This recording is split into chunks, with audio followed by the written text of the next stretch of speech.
1010XL is presented by Farah and Farah, exclusive injury law firm of the Jacksonville Jaguars. Protecting you and your family. Call 396-5555. Jacksonville. Now, Lauren Brooks, Taylor Dahl, and Tom McManus. This is Helmets and Heels. Helmets and Heels on 1010XL.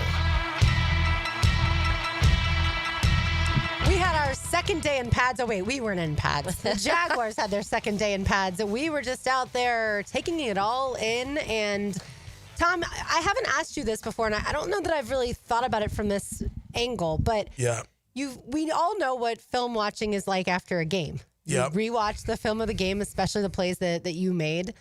But what about practice? Do you sit down and do you watch every single team drill and individual drill when you watch film after a practice? Not individual drills because you're just kind of warming up and working on technique. But everything you put out there on team, 7-on-7, 11-on-11, 2 minutes short. Oh, yeah, everything. You watch it the next day. Okay. Absolutely. I think they probably watch it the same day. Right. Because they're done so early. And I know they go out in the afternoon and do a walkthrough, so they probably go over the mistakes that they saw on the film of that day. Mm-hmm. So, yeah, you watch every single. We used to get grade. We were graded on Wednesday and Thursday pretty much like it was game day.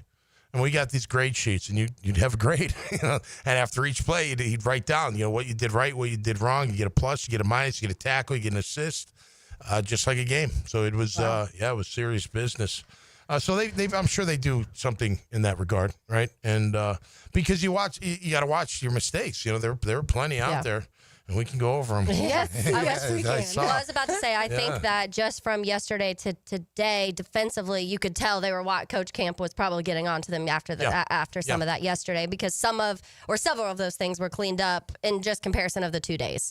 Yeah, listen, I thought right off the get-go, because yesterday I thought off the get-go, that first team drill, the running team drill, run, the O-line took over. They set the tone. I thought they were moving guys out of the way. I thought the backs were popping pretty good. ETN had a couple. Tank had a couple. It wasn't every single play, but you notice there was more movement on that moving the defensive line out of the way. Today, it was the opposite. To start off anyway, the defense really came out fired up. They couldn't run on them at all. There wasn't many creases. It was pretty physical overall. So I thought the defense came out in that first, at least, team period and set the tone like the offensive line did the day before. So I felt like today was kind of a 50-50 day. Like yesterday, I felt like the offense, was in charge. Today, the defense definitely stepped up, but the offense made some plays too. I mean, there was, granted, the problem I have is the same problems we've been having for the past 2 or 3 years. The same questions, the offensive tackles, the interior defensive line, things of that nature. So, but it was a good day today. It was hot, and they had a long practice, and they covered a lot. They did all that situational stuff, 2 minutes, short yardage, red zone, all that kind of stuff. And it was competitive. There was some chippiness. I tell you what, shout out to LaQuint Allen. I love that he stood up to a Lewican right away. He did. Did not back down. It was during a team drill, and he blocked him. So he did a good job picking up a Lewican. I don't think Foye cared for it too much, and they didn't really punch, but they were going at it. They had to be separated for sure. And then that's what we wanted to see. We wanted to see a little bit of the urgency and the care. No doubt. And then later, right in front of me, I felt like it was almost like I was in the middle of it. It was for you. I absolutely loved it, although I didn't love it for Ventrell Miller because he was the one that was on the receiving end. But he came up and tried to light up LaQuint Allen on a run play. He should have never left his feet. Like, you think leaving your feet is just going to be this big knockout, but when you got someone coming full speed at your way and you're not dug into the ground with your hips and your power, he's going to run right through it, and that's exactly what he did. It was a very impressive finish by the youngster out of Syracuse. Hey, I credit any backer that likes to fly up there and put his face into the ball carrier without even thinking twice, and Ventrell did that. But the young man ran right through it, and that was pretty impressive. That happened right in front of me while we were watching from the end zone. Jandre Stevenson. No, what's his from 38. Phenomenal. Jaquindon Jackson. Yeah, he's phenomenal. I can't wait to. They wanted no piece of him. I'm telling even the veterans, I saw them kind of like, closing that one eye and bringing that, that shoulder up to the ear, that whole I don't really want to hit you. but I don't want to totally not five hit you. running backs. No. They have some decisions to make. Right, yeah. But I tell you what, I was just saying this on my podcast. He will be, number 38, will be a star of the preseason. He is a bull, I can see that. and he looks really impressive to me. So it was a good day, overall. And I thought it was a little good back and forth, which is good, right? Because I know as a head coach, that's what you want. You want your O to win. You want your D to win. You want it to be a pretty competitive day, and I think we got that today. How early in camps, Tommy, did you guys start noticing when it was the kind of adjustments being made on either side of the ball? Because we talk about that being one of the bigger issues with the Jaguars the last few seasons is it felt like other teams, whether it was a defense adjusting on the offense or vice versa, how quickly or does that even happen? Can you start seeing those type of things in camp? I don't think yet in camp, Yeah. when we get into the preseason games, because that's when the adjustments have to be made. Your biggest adjustments to me come after half, and that's when I felt like you're saying for years, like we go in at halftime, we come out, the other team makes adjustments, and we don't make any. You're like, wait a minute, what's going on? It is a quick turnaround. It is, yeah. You're in and out quick. I mean, it's fast paced, but you can also switch on the fly. You know what I mean? You can also make that adjustment if you have to. If the coach comes to whoever, hey man, what's going on? Why are you getting pinned in, or why are you doing this? Well, because they're coming down. Okay, we'll call it different kind of coverage and make sure you're a little bit outside so he can't pin you in so easily, something like that. Yeah. But I don't think you see that. It's still, they're putting in their offense and their defense. It's not vanilla like in the normal sense, but it's kind of like vanilla, right? They're just going to put this in and see how we all adjust to it. But how they adjust to it, how the players adjust to it, and then they'll figure out what works for us, what doesn't work for us, what's better than something else. So that's going on right now. As far as the adjustments, I mean, there's nothing really. Like, obviously, day to day you can because you saw that defensively today. But I was just wondering how quick, Well, adjust mindset. Oh, Don't get ran over today. Right. Yeah, definitely changed the mindset. And I'm sure Campanile, went after him and challenged them and said, hey, man, because you can see, you talk about watching on film. They watch on film. Campanile's probably like, well, that sucked. Where's my D-line? Like, where's my backers? You're letting them run all over us. I'm sure he had something to say about it because they were definitely different, at least to start the day today. Yeah, to me, one of the things I was looking for in red zone is what we've talked about, not necessarily the footwork for Trevor, but his eyes, using his eyes as a weapon. And I feel like he still sometimes looks exactly where he's going to throw the football, and stares down that receiver. But the good part for today was he may have been doing that, but that receiver wasn't open. And so his eyes kind of stayed in the same area, but then other guys got open. And so they're adjusting to him. And that's where this part of the preseason, if you will, or the training camp part of it is great because they're all getting to understand one another and where he wants them to exactly be. And so I thought it was a pretty good day for Trevor Lawrence overall, which is, your eyes are always going to go to 16. Oh, yeah. And there were finally some deep passes that connected, and we haven't seen a ton of that. So, but again, to your point, Tom, do you look at that from the offensive side or from the defensive side? Because if you're cheering for that secondary to be as good as they can possibly be, you don't want those deep passes completed. And that's, I think today was a good example of seeing a little of both. I feel like last practice we were talking about the offense, and I felt like the offense kind of ran over the defense a good amount. But then we've seen a lot of practices where the defense has done that to the offense. Today, I felt some of those deep passes were connected, but I saw some really good coverage from Jarian with if you go on Twitter and look at the video or the Jaguars social channel, they had it because Brady, one of our interns, came up and was like, "Did Jarian just swipe that ball out of BTJ's hand?" And I was like, I couldn't see that, but he did. And so things like you're seeing that sticky coverage, you're seeing the moments from the cornerbacks. Jarian's had a really good camp. I've really liked what I've seen so far from him. And so you're still seeing those moments. So I didn't feel like it was completely dominant on either side, which to me is a good camp because that's a day when there's wins on each side. Yeah, I remember there was a one-on-one on the sideline. He did come up with the ball. I don't know how he did it. All of a sudden, he had the ball. It's like, I can get that ball. That was a great play by him. I think you take a look at Hunter Long versus Wingard today. Wingard got him on one, Hunter got him on the other, right? And it was a great throw and catch to the big tight end. Which Hunter is now day to day with an ankle, so we'll monitor that. Yeah, I think you had walked away, but he at the very last play of practice, He went down. 2-minute. Yep. And then he was helped off, kind of walked off gingerly with trainers. And then the Jags PR left. You know, and that was the throw to Diami in the 2-minute drill was great down the sideline. That was a good one. The thing you just gotta, and look, when they score, everybody gets excited. But I know in the red zone, that first drive, that first 4 plays or whatever, there were 2 sacks. Yeah. I mean, right. Trayvon, he wrecked both sides. He wrecked Anton and he wrecked Walker Little, and there was no way that Trevor would ever gotten that ball off. You know what I mean? So we got to make sure. I tell you, it's just and it's good because Trayvon looks really good, but then you wonder, well, does he look really good because Walker's not playing that well? You know, and not doing what he's supposed to do. Or is he going to look that good against every offensive tackle? But he may. I'm not saying he's not, but you just don't know at this point. But he looks really good. So does Josh. They both look really good. I mean, it's only 5 days in, but if we're going to talk about how do you feel after 5 days, you're like, I'm concerned about left tackle. Yeah, I am. Both I mean, tackles, he's okay. Yeah, both tackles. Yeah. I think Anton.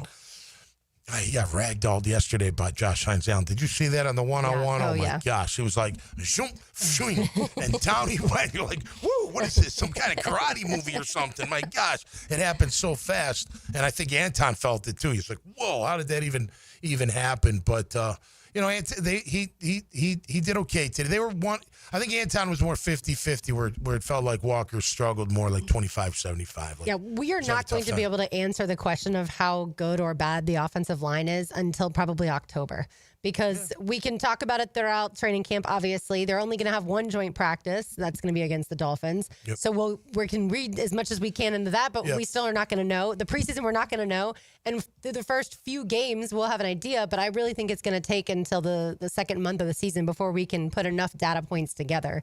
And I'm obviously, if Trevor Lawrence gets crushed in week 1, then I think you'll take that back. I think you can have indications pretty early, especially if it ends up being Ezra, Walker, and Anton are the starters, and you have those other 2 that are the new pieces. Because then you still have 3 of 5 that have played in front of Trevor, and guys that should be a little bit more familiar with working in front of him. Yes, a different offensive scheme, but I do still think that within the first couple weeks, you'll have an idea, not saying it's the end product, but of what you'll probably get for the majority of the season. And so I especially because if they decide right now, this is the line we want to work with, and we will see how that turns out. Right now, it kind of seems, other than Makari being injured and him not being out there, it seems like it's been pretty steady with what it looks like. If that starts to change, then I don't know, because then you're not going to have that consistency come week 1. But if it stays with what it was, I think by week 2, you should have at least a glimpse of what to expect for the majority of the season, barring no injuries. And listen, you can help your O-line out by the calls that you make, right? You can. There's no doubt about it. And like, for instance, getting the ball out quick, or if the D-line's beating the brakes off, you do a couple traps, you know, different kind of run plays, let them come up the field, trap them, you know, find a crease, maybe make something happen, get the ball out quick, first reads. So you can help them out. I mean, it's not like you're dead in the water, but it just helps when they can block better.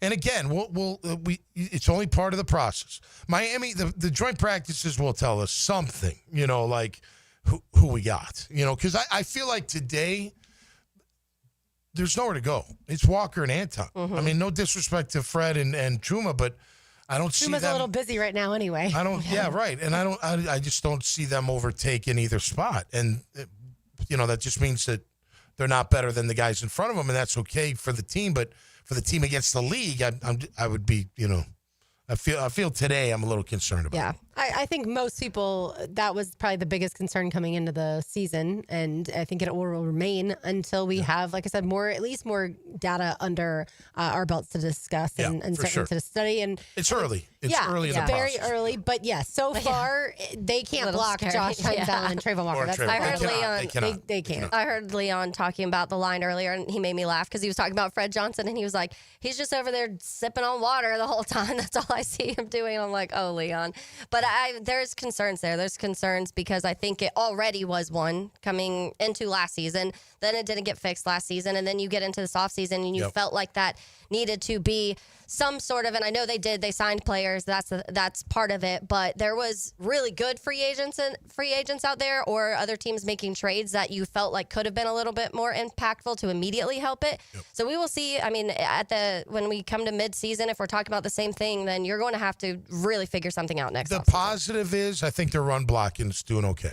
I do, because look, Etienne had a nice gain up the middle, and then he broke it outside. Mm-hmm. He would have taken that to the house. That was a full as speed as you get.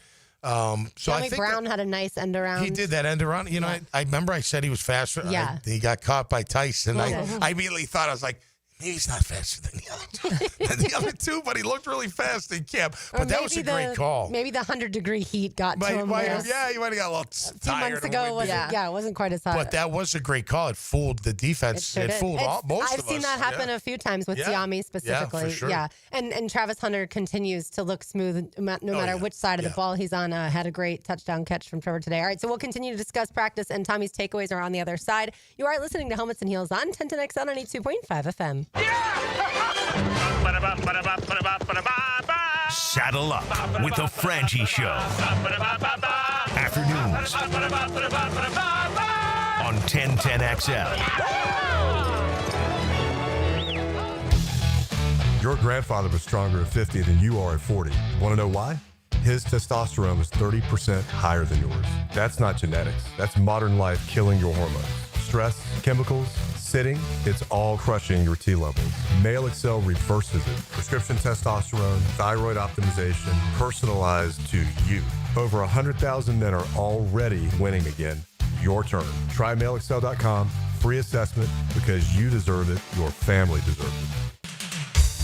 Hey, Jackson's more than a city, beaches, suburbs, or a destination. We are a community that takes care of each other. Hey, this is Tom McManus, former Jaguar. J-Dog Junk Removal and Hauling is dedicated to serving you with respect and integrity. From estate cleanouts to furniture and appliance removal, we handle it all. Call 506-1256 for your free estimate today. We're here for you. We're veteran-owned and operated, and we are J-Dog Junk Removal and Hauling.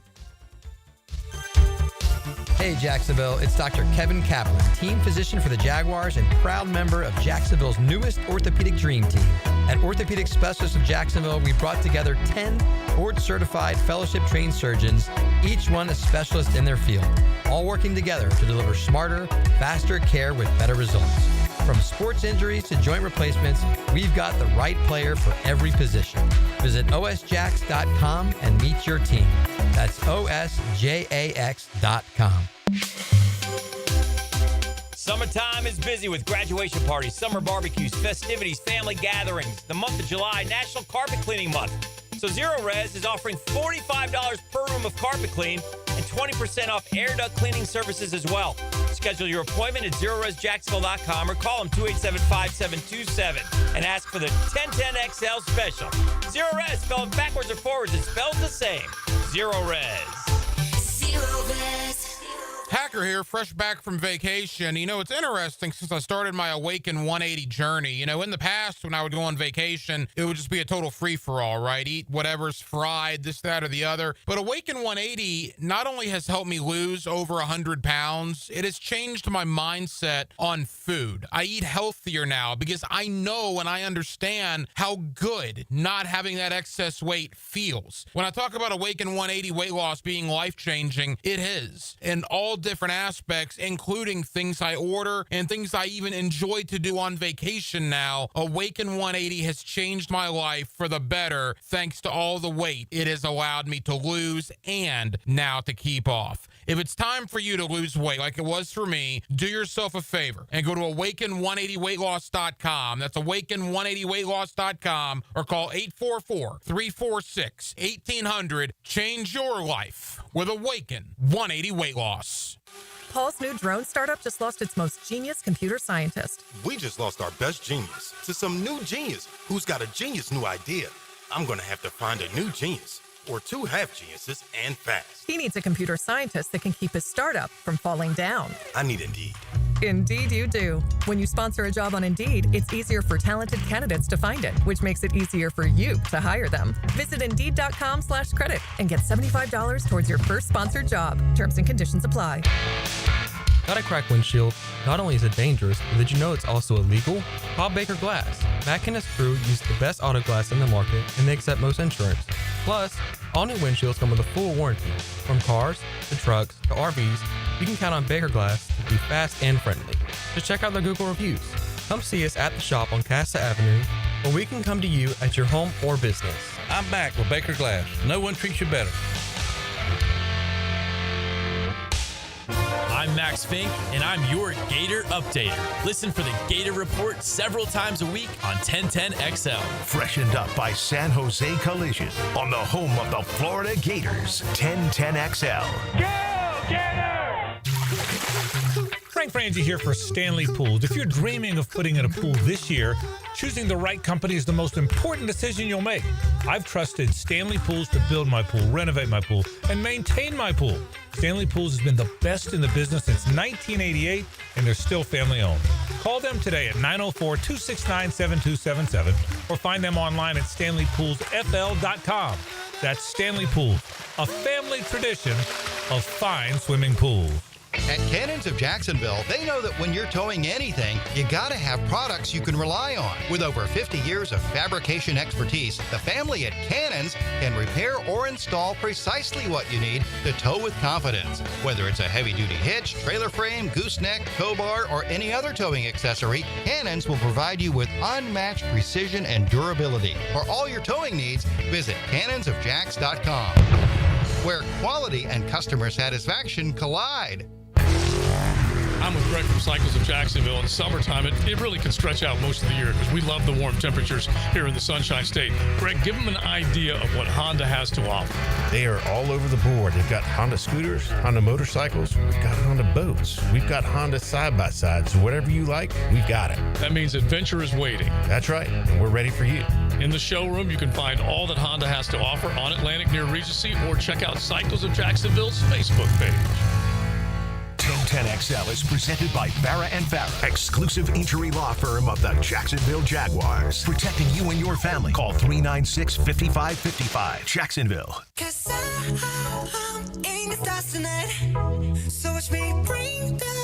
All Tom McManus, RJ Saunders, I'm Lauren Brooks with you.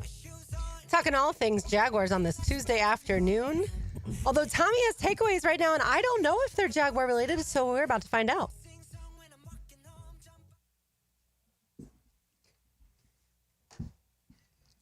Now. Okay, it's go time. Tommy's Takeaways. Jacked up by J-Dog Junk Removal and Hauling. Call 506-1256 for your free estimate today. We are here for you. Veteran owned and operated.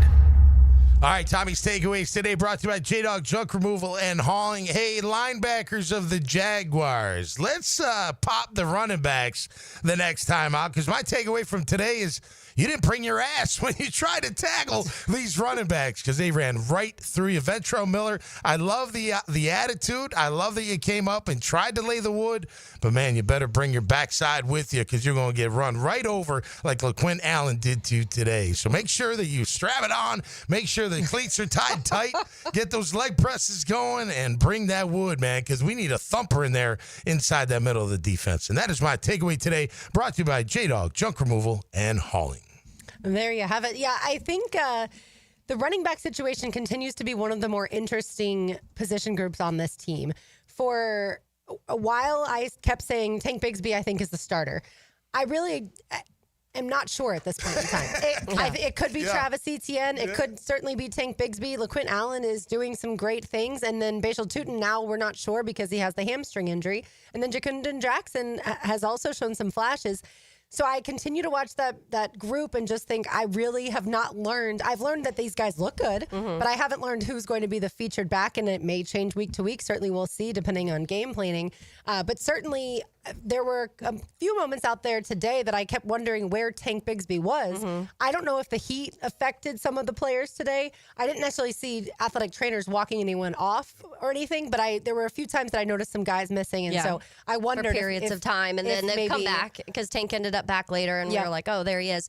But yeah, I think that the running back, I think it's great. It's fun because, number one, it's one of the deepest running back competitions we've had in a very long time here. And I think that's a benefit because last year it was a problem. And there's many reasons it was a problem. There was scheme, there was offensive line, there were other things going on. But I do think that when it comes to having a running back room that can do a little bit of everything, and yeah, we're not going to keep 5 of them, but to say that there's 5 guys out there making plays, and number one making plays, and now you have that depth also at the running back, but also getting this defensive line ready for some of the running backs that they'll face this season. I think that's a benefit too because you face several different types of backs and just the AFC South alone. But when you look at the schedule overall, there's a lot of really good backs that they're going to be facing this year. So getting them ready. Granted, we haven't seen Eric Armstead and Mason Smith out there to be up front against that and see what that looks like. And Mason Smith struggled against the run in a lot of moments last year. So I would like to, when he's healthy, that's one of the things I do want to see. But I love it. I love that we have this running back room right now that feels like they can do a little bit of everything. Each of them have their own weaknesses, their own faults. So which of the strengths really pull out towards the end is what it's going to end up coming down to. I see, at least for right now, after 5 days, you're watching camp. I see LaQuinn still as a third down back. I don't see him as a workhorse, and I see Jaquindon as a short yardage goal line back. I mean, remember last year we couldn't get a yard, and this kid, he's a load. I want to see more of him. Granted, it's still practice. But, man, he's definitely a lot bigger. He moves really well. He catches the ball out of the backfield. You're not going to keep all 5. There's no doubt. And I agree with you. ETN is not going down without a fight. I mean, he's looked fast. He's looked quick. He's made some nice moves in the muck, I like to say, to avoid guys and get up the field. They all have, for the most part. But ETN, even today, man, he burst out pretty well. So, and we talked about him earlier in the week or last week, how they're using him in the passing game, too. Slide him out on the slot, running quick outs, getting him the ball, getting him in the open field. So, yeah, it's fun. I tell you what, when you look at different units, who's most impressive? Running back and DBs are probably, neck and neck. Wide receiver maybe in there somewhere. Sure. You know what I mean? But those 2 units, to me, have been the stars of the camp so far. If somebody, let's say there is a team who loses their running back in practice and calls and says, hey, we want Travis Etienne, do you think the Jags listen? I don't know. Well, because here's the thing. Okay, let's say you say yes. You trade him. Are you confident that Tootin and Bigsby hold on to the football? Yeah. Or are you willing to risk it? Whisk it. Are you whisking it for the biscuit? Are you willing to see that speech class? Willing to risk it? Look how well I've done it now. But are you willing to risk that? I don't think so yet. You know what I mean? So, well, and Tootin with this hamstring injury, he was out there today in pads, but he obviously didn't participate. And so if that hamstring lingers, I don't think you are willing to risk that. I think at that point, you're going to keep 4 running backs on the 53-man roster. And if I'm not saying the injury is going to linger, but hamstring injuries with a running back, hamstring injuries with any player, but especially with a running back, certainly make me nervous. And so you don't want to rush him back. You want to take your time. And so certainly that's something to me to keep an eye on. But yeah, I feel like Travis Etienne sat back last year and was like, you drafted Tank. Now Tank has in his second year ended up with more yards than me. Now this team drafted Tootin. Now this team also drafted LaQuinn, and now everyone thinks he's the third down back. I'm going to put in the work, and I'm going to show everybody that I can still be the third down back. Yeah, and listen, in the people, defense, the first year was great. The last 2 weren't that great. He averaged 3.7, 3.6 yards a carry. You can blame some of that on the lawn. The first year, that's right, he got hurt the first year. So his first year of playing, he had a 5.1 average. Right. I mean, he was absolutely incredible. He was a stud. That was 2022, and then it went to 3.9, I think, and then the 3.7. So something's amiss. Yeah. And it's not all the offensive line. It's got to be. So he's got a lot to prove. But the point is, he's proven it. I mean, he's showing up for camp. He's not, I'm pissed off and I'm not going to. It's the opposite. He's like, look, I'm going to show them. I still got a lot to offer, and I got still a lot to prove. So he's had a great camp so far. Look, it's a good luxury to have because there will be a team that needs a running back. You don't want to say goodbye to anybody, the guys that you like, including Jackson, the young kid out of Arkansas. But, you may have to let one of them go. And you may have to let one of them go to the practice squad. And then they can be taken by anybody. Yeah. So, but it's a good problem to have. And you're right. It's exciting because we haven't had that in a long time. But yeah. All right. So we've talked about offensive line, a little bit of the struggles, certainly how good the edges look. We've talked about running back. And you mentioned Tom, wide receiver. I thought to this point through 6 practices, 2 padded practices, I thought I would be shouting from the mountaintops that no one's going to be able to cover this trio when they're out on the field. If you're including Travis Hunter as a wide receiver, between Brian Thomas Jr. and certainly De'Ami Brown and then Travis. I haven't been as impressed as I thought I would be. There have been some drops or all those contested catches like we talked about yesterday. So part of me is like, okay, you should have tempered your expectations because Coach Camp is going to have the secondary ready to play. So I guess I'm now more excited about what the DBs and what these safeties, and they're rotating the safeties like we talked about too. I think I'm a little bit more excited about that position group when I was a little more concerned, but now I'm maybe not as excited as I thought I would be about the receivers. Yeah, listen, I think with the receivers, too, I don't know how many rub routes they're doing. I don't know how many game planning where they're game planning them to get open. It's mostly like, hey, here's the play call, here's the route, beat your guy.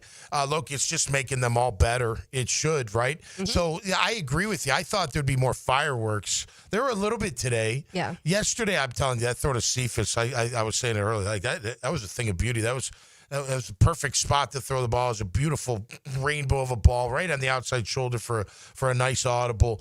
But there hasn't been a lot of fireworks, and I thought I think we were all expecting like a few wow plays, and not just when the receiver's on air. I know the fans love that. Oh, he caught a long pass. Oh, yeah. But nobody's on him, and nobody's hitting Trevor at the same time. But look, whatever. It's just we thought we'd see more of that. I think it'll get better.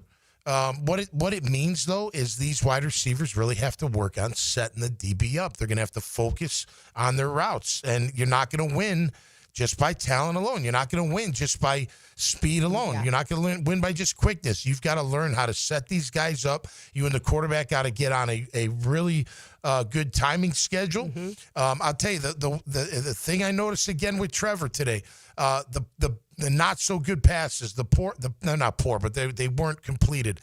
He's throwing still a little too late. Like they're getting open, and he's waiting till they get open. The one to Strange in the end zone was right in front of me, and when Strange was over here, I'm like, throw it, throw it, and then he threw it, and it's like you're waiting too long. You're giving that defender the throw to Brown. I think it was Brian Thomas Jr. that Foye got in front of early. Yeah, he should have just a second quicker. He's there. Just lead him to that ball. And I think he'll get better at that. I think that's just that timing. So back to the receivers and that timing, that should get better. But I agree. I was expecting. Now look, we watched them. You run around. I'll tell you the one guy, Brian Thomas, hasn't had massive plays down the field. It's been more De'Ami Brown. And Travis I think BT's frustrated by it too. Yeah, I think so too. I'm watching his body language. Yeah, and he should be. Because, we're expecting those big plays from him. Yeah, I think that for most people coming into camp was the person / thing you were maybe most confident in, and that was Brian Thomas Jr. And so far, it has been a little bit underwhelming in times when it comes to, and I said this, I think, yesterday, that one of the things that I would like to see better on the offensive side is those 50-50 contested catches, because I would expect a lot of those this year. People are going to know now with the full year of film on Brian Thomas Jr., they're going to know his strengths and weaknesses, and they're going to be able to plan all around that. They know Travis Hunter is going to be playing a lot of snaps on each side of the ball, so they're going to be able to, smart coaches are going to be able to navigate and plan and game plan around all of that. And so you are going to need these guys who can get up and get the ball in the air, and I haven't seen a lot of receiver wins on those particular things. And that concerns me a little bit. Today in the red zone, I saw a couple overthrows of Trevor too. There was a few out of the end zone that you would like to see a little more, at least in place a little bit. Those will happen every now and then. But I do think, to your point, Tommy, I was the whole time kind of expecting this to take a little bit of time to really look like it was the offense that people expected, just because Trevor hasn't played a game of football also in 270 something days or whatever it is. And so there's a lot of him coming back from an injury and figuring that out, changing his mechanics, a new coach, a lot of new pieces. I was in no way expecting that in 5-6 days in that this offense would be looking explosive. Yeah. What do we give him? A B yesterday? He still got a B. Yeah. You know, it wasn't like he took a step back. He was good today. He was, again, it was about a 50-50 day offense to defense. I thought offense made some plays, defense made some plays. I think at the end of the day, you'd probably say they evened out, as far as who won the battle. So I think it was pretty close to being even. So, but the secondary was so bad last year that to me is the improvement there. And I did when we did our rankings. Like I had the cornerbacks way higher than you did, and I like our cornerback room, and I did. I said you need Tyson Campbell to be healthy, and you've got to. I thought anything would be an improvement over Darby. Jordan Lewis, clearly, when you're paying somebody that high to be a nickel corner, they're going to improve. I was concerned about the safety room, and I still think that there's a lot of movement in there, so we don't really even quite know what that will look like week one. But I'm proud of them for there's a lot of plays that I've seen from the safety room that's impressed me. The cornerback room I was more expecting to look like this. Yeah. I think, look, again, the safety room's hot right now. You got Antonio Johnson playing well. Wingard's still making plays. Ranshaw, when he's out there, he's doing some things. So, and Savage has made some plays. Although LeQuint gave him a nice shot yesterday. That was pretty good. Nice forearm shiver. But yeah, it's a competitive room. That's like I said earlier, like the DBs, corners and safeties, the running backs, they've been the most impressive so far, I think, as far as the full units are concerned. So, and Tyson's having a heck of a camp. Yeah. Buster was having a pretty good camp, man. I'm sorry to see his leg get whatever happened to him. I hope that he can come back. Jarian's having a great camp. Prince was on coverage today. He looked pretty good on a couple things today. So I think we feel pretty good. And Lewis making some plays from the nickel position.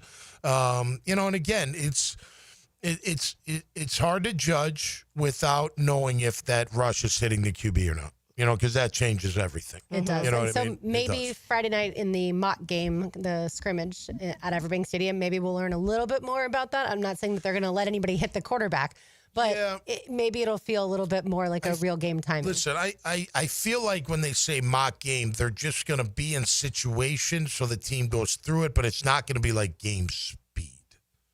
You know what I mean? I guess for the fans, I'll hope that it's more. I do too. I hope they do at least some one-on-ones. Let them run down the field and catch some bombs in front of the fans. They like doing that. Like seeing that.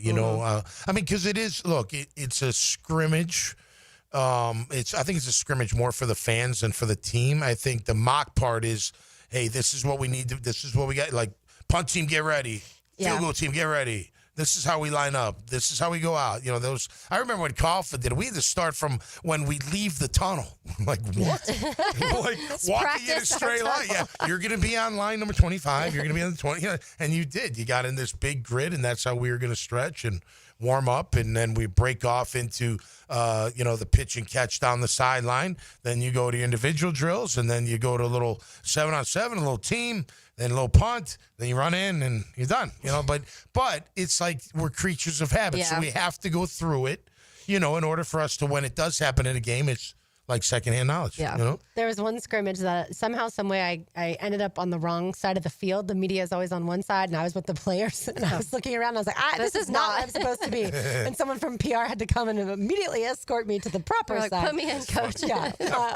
All right, we'll get into baseball when we return. You are listening to Helmets and Heels on 1010X on 92.5 FM. Jacksonville's other sports team. 1010XL. And 92.5 FM. Hey, Jacksonville, I'm sure by now you've seen our bright green GFL trucks and containers throughout the greater Jacksonville area. We are an industry leader in solid waste and would love the opportunity to earn your business. We are committed to customer service, reliability, and have unwavering focus on safety. Whether commercial or construction, let us haul your waste away. Call 904-760-5880 to get a quote today. GFL, green for life. Frank Franzi here for Coil Fencing. Jacksonville's full of memorable sports moments. Remember Tiger Woods' 60-foot putt on the iconic 17th? Gary Coate called it better than most. Better than most. Well, Coil Fencing is better than most. They're better than all. Coil has been that for nearly 100 years. So if you're in the market for a new fence, I recommend calling Coil & Sons today. That's at 904-356-4821 or visit coiljacks.com. That's COYLE Jacks.com. Ready to ride the waves? Best Bet St. Augustine is turning up the heat with our Summer Splash promotion. We're giving away over $40,000 in cash and prizes, including a brand new 2025 Yamaha Wave Runner. From now through August 8th, every hour you play poker or table games earns you an entry to win. It all leads up to the grand prize drawing on August 9th. The more you play, the more chances you have. Don't miss your shot to make a splash this summer. Visit bestbetjacks.com for all the details. That's bestbetjacks.com. Daly's Dash is not only your Jaguars game day stop, but a great place to grab a meal any day of the week. To honor the Jags and the fans, we've crafted the Duval sub. The Duval comes with freshly sliced turkey, ham, melted cheddar, and habanero jack cheese, topped with crisp lettuce, fresh tomatoes, and a double portion of our secret sauce, all served on a fresh roll. Come by your local's Daly's Dash today to get your delicious Duval sub. Daly's is the official convenience store sponsor of the Jacksonville Jaguars. Hi, I'm Sean Monahan from Monahan Jewelers in Atlantic Beach. Since 1977, we've been Jacksonville's local family jeweler with a beautiful selection of fine jewelry and certified diamonds. But we're also Jacksonville's leading buyer of gold, silver, and diamonds from the public. Gold's recently hit an all-time high at over $3,000 per ounce. Pay bills, buy something fun. Now is the time to sell your gold for cash and get top dollar, or trade it in for a new piece and get even more at Monahan Jewelers in Atlantic Beach. Go to the green every Saturday morning. Happy learned how to putt. And get golf tips and talk to help make your golf game more fun on the Edwin Watts Golf Hour. Saturday morning at 10 on 1010XL. Duck, Duck, Rooter. We've seen it all. Whatever's blocking your pipes, we'll get it flowing again. Call 904-862-6769 now to schedule your drain cleaning service. That's 904-862-6769 or online at duckduckrooter.com. This Date in Sports History is brought to you by Southeast Orthopedic Specialists. On July 28, 1993, Ken Griffey Jr. became the third player to home run in 8 consecutive games. The first two, Dale Long and Don Mattingly. Attention men and women. If you would like to get your hair back, then you need to listen to some of our clients. John in Orange Park. IHRS showed me what was causing my hair loss and helped stop it. Call IHRS now at 904-777-IHRS. Find out how to grow your hair back with a free hair and scalp examination. Mike from Bay Meadows. I finally found the most experienced company who could restore my hair. Now I have hair where I had none before. Results guaranteed. Diane from Ponte Vedra. Now I have what lotions couldn't give me. Thick, beautiful hair. Find out why you're losing your hair and how to grow your hair back. Call 904-777-IHRS for a limited time free hair and scalp examination. Now my hair will grow for the rest of my life. Thanks, IHRS. Thank you, IHRS. Thanks, IHRS, for giving me my hair back. Hurry and receive a free hair and scalp examination and get 2 weeks of laser treatments for free. Call IHRS at 904-777-IHRS. That's 904-777-4477. HairForMe.com. Attention skilled electricians. Are you undervalued at your current company? Time to step up to the bigger projects and better opportunities. Join the team at Miller Electric Company, a trusted name in the industry for over 96 years. At Miller, we tackle the biggest projects in the city, offering not just the job, but an experience, top-notch pay, unbeatable benefits, and the best working environments in the business. Please join the team that values your skills and rewards your hard work. Elevate your career to new heights. Apply today at millercareers.com, an equal opportunity employer. 1010XL is presented by Farah and Farah, exclusive injury law firm of the Jacksonville Jaguars. Protecting you and your family. Call 396-5555. Jacksonville.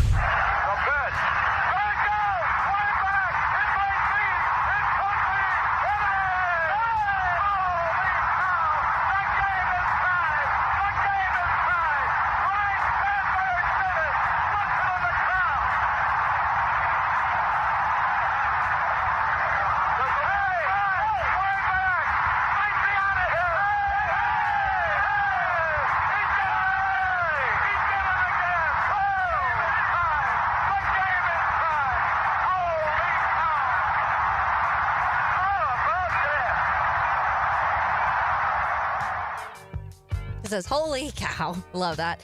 Yeah, Rhino, rest in peace. I know this is, I read Obviously, it's been a lot of emotional posts from a lot of fans and even people that aren't Cubs fans because he just was such a great baseball player, but person in general, and he was known for that. But someone posted something earlier that the quote that I liked, and it said, "The heroes I once pretended to be are now the memories I treasure most." And I love that so much because I think that especially this, I was very young when Ryne Sandberg, I'm not born in the beginning of his career. And then when he retired from being on the Cubs, I was like 7 turning 8. So I was very young, but he was, when it comes to my parent, like my mom, my uncle, my aunt, that was their favorite player in the whole entire world when they were growing up. And that is somebody that when I was young was talked about a lot. And that is those moments when you talk about the kids who grew up watching him and just like idolizing him and pretending to play baseball in the backyard, and they were pretending they were Ryne Sandberg. And then now you are, I think this was expected. He had cancer, and the last few weeks especially, there's been a lot of tributes to him during games at Wrigley Field. So I think a lot of Cubs fans were kind of expecting something was coming, but he's a great human, great baseball player. That clip was from the Ryne Sandberg game, which was June 23rd, 1984. And he was insane. He went like 5 for 6, hit 2 game-tying home runs in that game. Then it was against the Cardinals, so rival. But yeah, and very sad day for baseball fans in general. I was one of those kids, man. I grew up watching Ryne Sandberg. Him and Mongo, like those are two big, like iconic Chicago sports figures that are now up in the heavens, man. It's somber, but, listen, they were fantastic. And the marks they left on people, not just in their sport, but what they did off their respective sports, both of them, Steve McMichael and Ryne Sandberg. I mean, they did so much for the community. Oh, yeah. The kids loved him. Everybody looked up to him. And he was just, I remember when he first came on, I forget what year it was, but he was great right from the get-go. Yeah, it was like 8. He was just the second baseman, had power, was precision, could run, great fielder. I mean, just a great all-around baseball player. And I know growing up in the northwest suburbs, and we were Cub fans, you know, going to Wrigley and watching Sandberg and the whole game. It was pretty special. Yeah, thank you, Philly, because Philly traded him to the Cubs in 1982. Okay. So thank you, Philly, for that one. That. Yeah. So he was 65 years old. He announced in August of last year that he had the metastatic prostate cancer. And so for people who don't know, when you hear the word metastatic, that means that the cancer has spread. It's spread everywhere. It went from his prostate to other places. And so for him to make it almost a year of living after that announcement, it shows you just how hard he battled. And certainly I knew, since I was doing a show with 2 Cubs fans, y'all would remember him better than most. Yeah. I was telling you a funny story yesterday, or was it yesterday or was it today? I can't remember. My days are running together. But it might have been today because we were talking about Rhino. But we, in Chicago, and you probably knew, you were just there, but the hair restoration thing that Brian Urlacher had, he has the fake hair now, the hair implants, and Ryne got it too. And so it's real hair, I guess. I don't know. But when you're driving down the highways up there's the big billboards, and it's the advertisement for whatever this specific hair implants were. And like every other billboard, it's like Brian Urlacher, big face with like bald Urlacher with hair, and then Ryne with this. And it's just, it's so funny because when the first time I saw it, I was like, this is just kind of funny. It's just them being like, hey, we have fake hair now. We're up here. Making them more real. Making them more the real people. Yeah, they were great, man. What great legacies they left behind, and Sandberg obviously included. He was that 84 year was a special year too. Oh, that was great. I was trying to figure out if Ryne Stanek, who used to play for the Rays, and his name is spelled Ryne, also, if he was named after Ryne Sandberg. He was. Oh. And then I was like, even I if was reading an article. I was reading an article earlier that it literally mentioned that. Even though his parents are Cardinals fans, they still named him after Sandberg. And so I thought that was pretty cool. And to me, there are just certain names in sports, like when a name like Ryne is spelled like that, like you can't forget it. It's not just the typical Ryan. But yeah, I think there are certain people that they're legends when you're growing up. Like for me, I'll never forget, this isn't an athlete, but the day that Michael Jackson passed away, I remember where I was because he was someone that, like the first CD I ever had was a Michael Jackson album. Obviously one of the most iconic performers and legendary just artists in general. And when they shape and form your childhood, and then the moment you find that out, it's like, not that you knew them well by any, but you didn't know them at all, but you feel like you did because they were such a part of your childhood. And so I feel like Hulk Hogan last week, and Ozzy Osbourne for some people, and then like you mentioned, Steve McMichael Mongo and now Sandberg. Certainly for Cubs and Bears fans, like this is it's a big hole to fill. And the guy from the Cosby, Malcolm Jamal Warner, I think is there's been too many lately. Yeah, it really has. It's supposed to come in 3s, not 5s. Slow What's down. going on out there? But man, I mean that's what happens when you get older. Unfortunately, people you remember that really made an impact on your life. Music does that to you. Music will set your soul on fire, man. And you do feel close to those people. Every time I listen to Chris Cornell, I'm like, man, I wish he was alive. I just wish he was alive. The old Soundgarden singer. Oh, yeah. His voice is like angelic. It's just like, goodness gracious. I wish you were still. I hear all these covers that he does. He does this Thank You cover by Zeppelin with just him and the acoustic guitar. It'll make you cry. You're just like, holy cow, this is just incredible. Just gone way too soon. But they leave their mark. Oh, yeah. They sure do. And that's all you can do on this earth. That is true. For me, a couple of years ago, it was Jimmy Buffett, like another sound of my childhood, soundtrack of my childhood for sure. All right, in happier news right now, we have a family 4-pack of tickets to give away to go see the Jaguars home preseason game against the Steelers. The Jaguars only have one home preseason game this year, so if you want to go out there. That's right. It is next Saturday, August 9th, kicks off at 7 p.m., so be caller number 4 at 641-1010, caller number 4 641-1010. You will win those tickets. When we return, we have Taylor's Tangent. We also have some sound from several of the key Jaguars coaches and players. You are listening to Helmets and Heels on 1010X on 92.5 FM. It's more than a game. No matter how talented you are, it still comes down to that brotherhood of playing for one another. 1010XL. It's why we play. 60 days from now, you'll be one of these two guys. The first guy, sluggish, foggy, and feeling like he just can't keep up like he used to. The second guy, driven, strong, and confident. Why? Male Excel's breakthrough microdosing protocol, a daily low-dose testosterone. You don't have to be the first guy anymore. Be the second guy. Take the same steps he took. Try MaleExcel.com. 100,000 men chose wisely. Your move. Hey guys, Taylor Dahl here of Helmets and Heels. It's the little things like a peach milkshake on a warm day that makes summer sweet. And now you can head to your local Chick-fil-A and enjoy a favorite summer treat again. Hand spun the old-fashioned way, this refreshing milkshake features Chick-fil-A ice cream and peaches. It's the perfect cold treat to enjoy outside on a warm day or with friends and family after dinner. And it's here for just a limited time. So swing by your local Chick-fil-A and treat yourself today.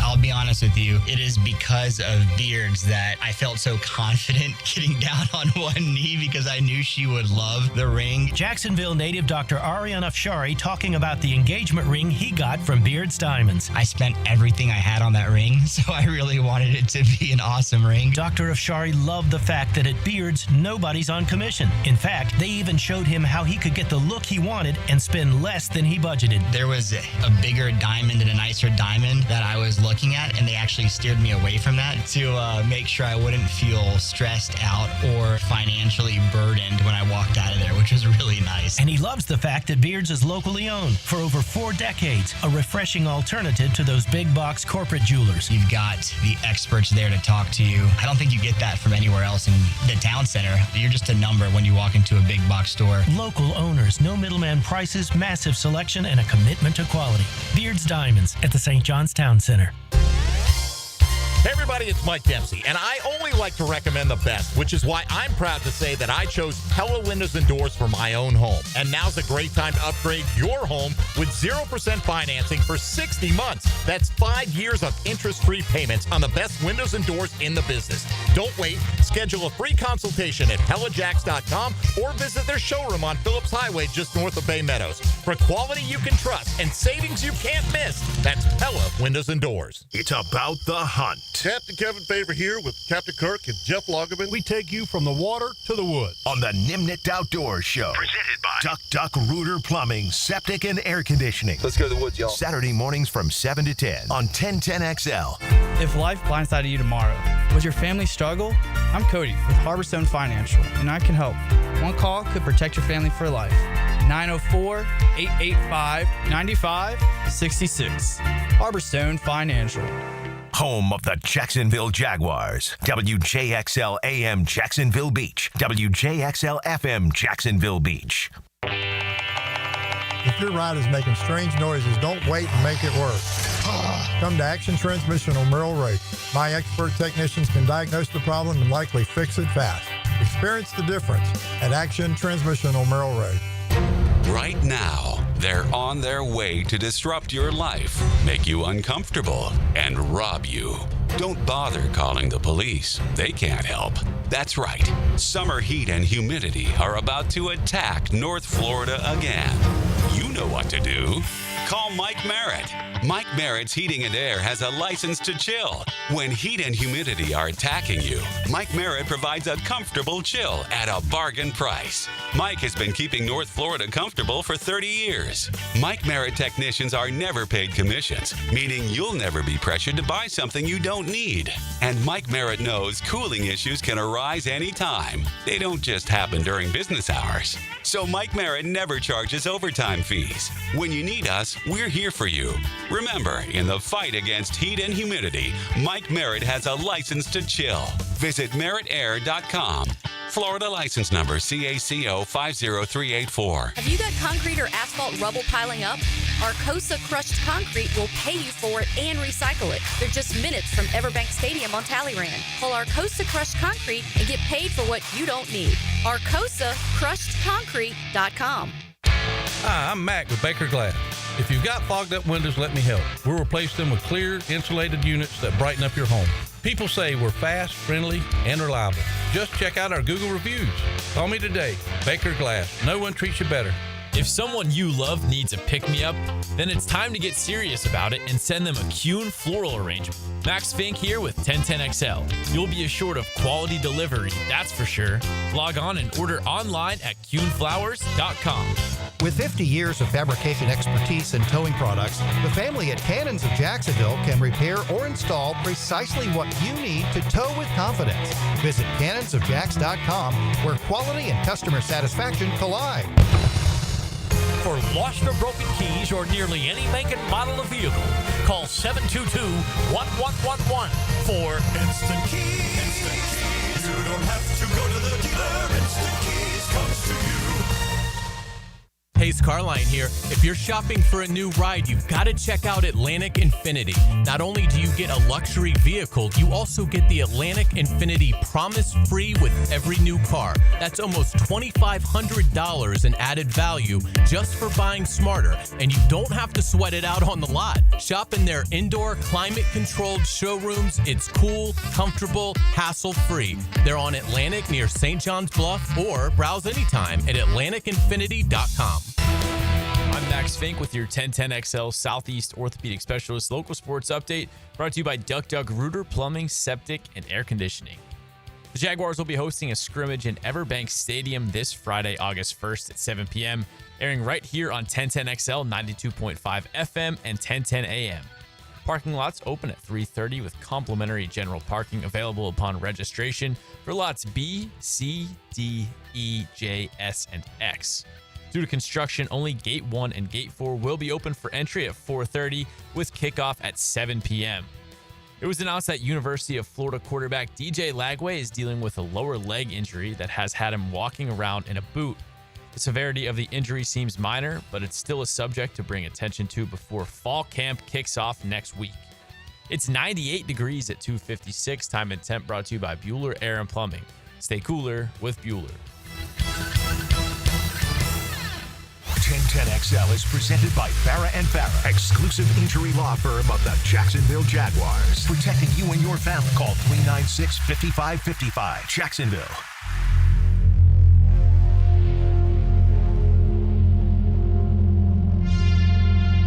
I feel like this is a movie soundtrack, RJ. I like it. I feel like we're about to be like... Oh, the weekend. Oh, yeah, there we go. Had I just let it go a little bit longer, I would not have thought we were going to be in a movie. Yeah, right.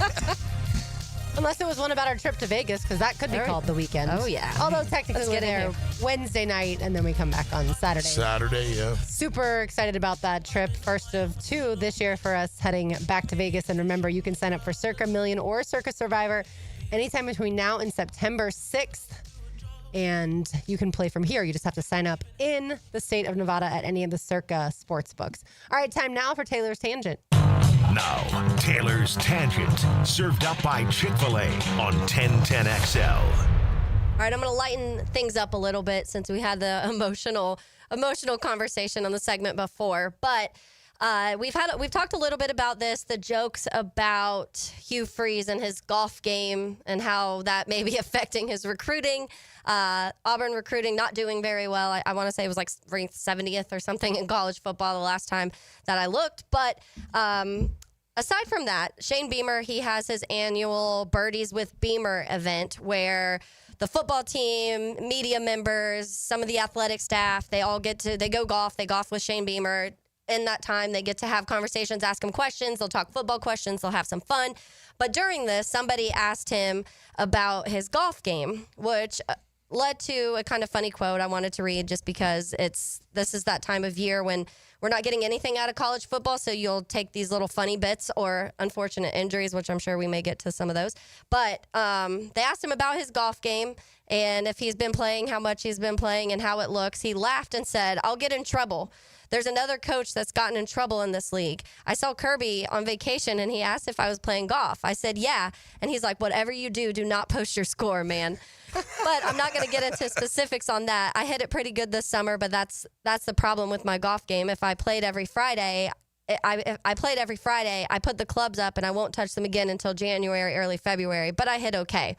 Clearly, that was a kind of joke towards Auburn coach Hugh Freeze, who caught a lot of flack on his. But the interesting part is, as I was reading this article, talking about the quote that Shane Beamer said, they were also talking about. So he posted some of his scores on the AL.com where you can report your handicap number on there, and you can report as many or as little rounds as you want. I guess Hugh Freeze is going a little wild and putting everything in there. So people are like, how much are you golfing and why are you not recruiting and doing other things? But I guess there's several other coaches around the league that are also logging their numbers in there, including Shane Beamer's. Some of his numbers are in there. I guess they're not getting as much hate because their recruiting isn't getting hit as bad. But it was just kind of funny to me because I think we talk so much about, even here, we've had the conversation about Trevor Lawrence, for example, of how much does he care? And every time he does something else, people freak out and being like, pay attention to football, stop playing with your daughter, and whatever the case may be. I feel like if Doug Peterson posted his gin score, the handicap score, like people would have been like, dang, he's not coaching enough at all. Which was true.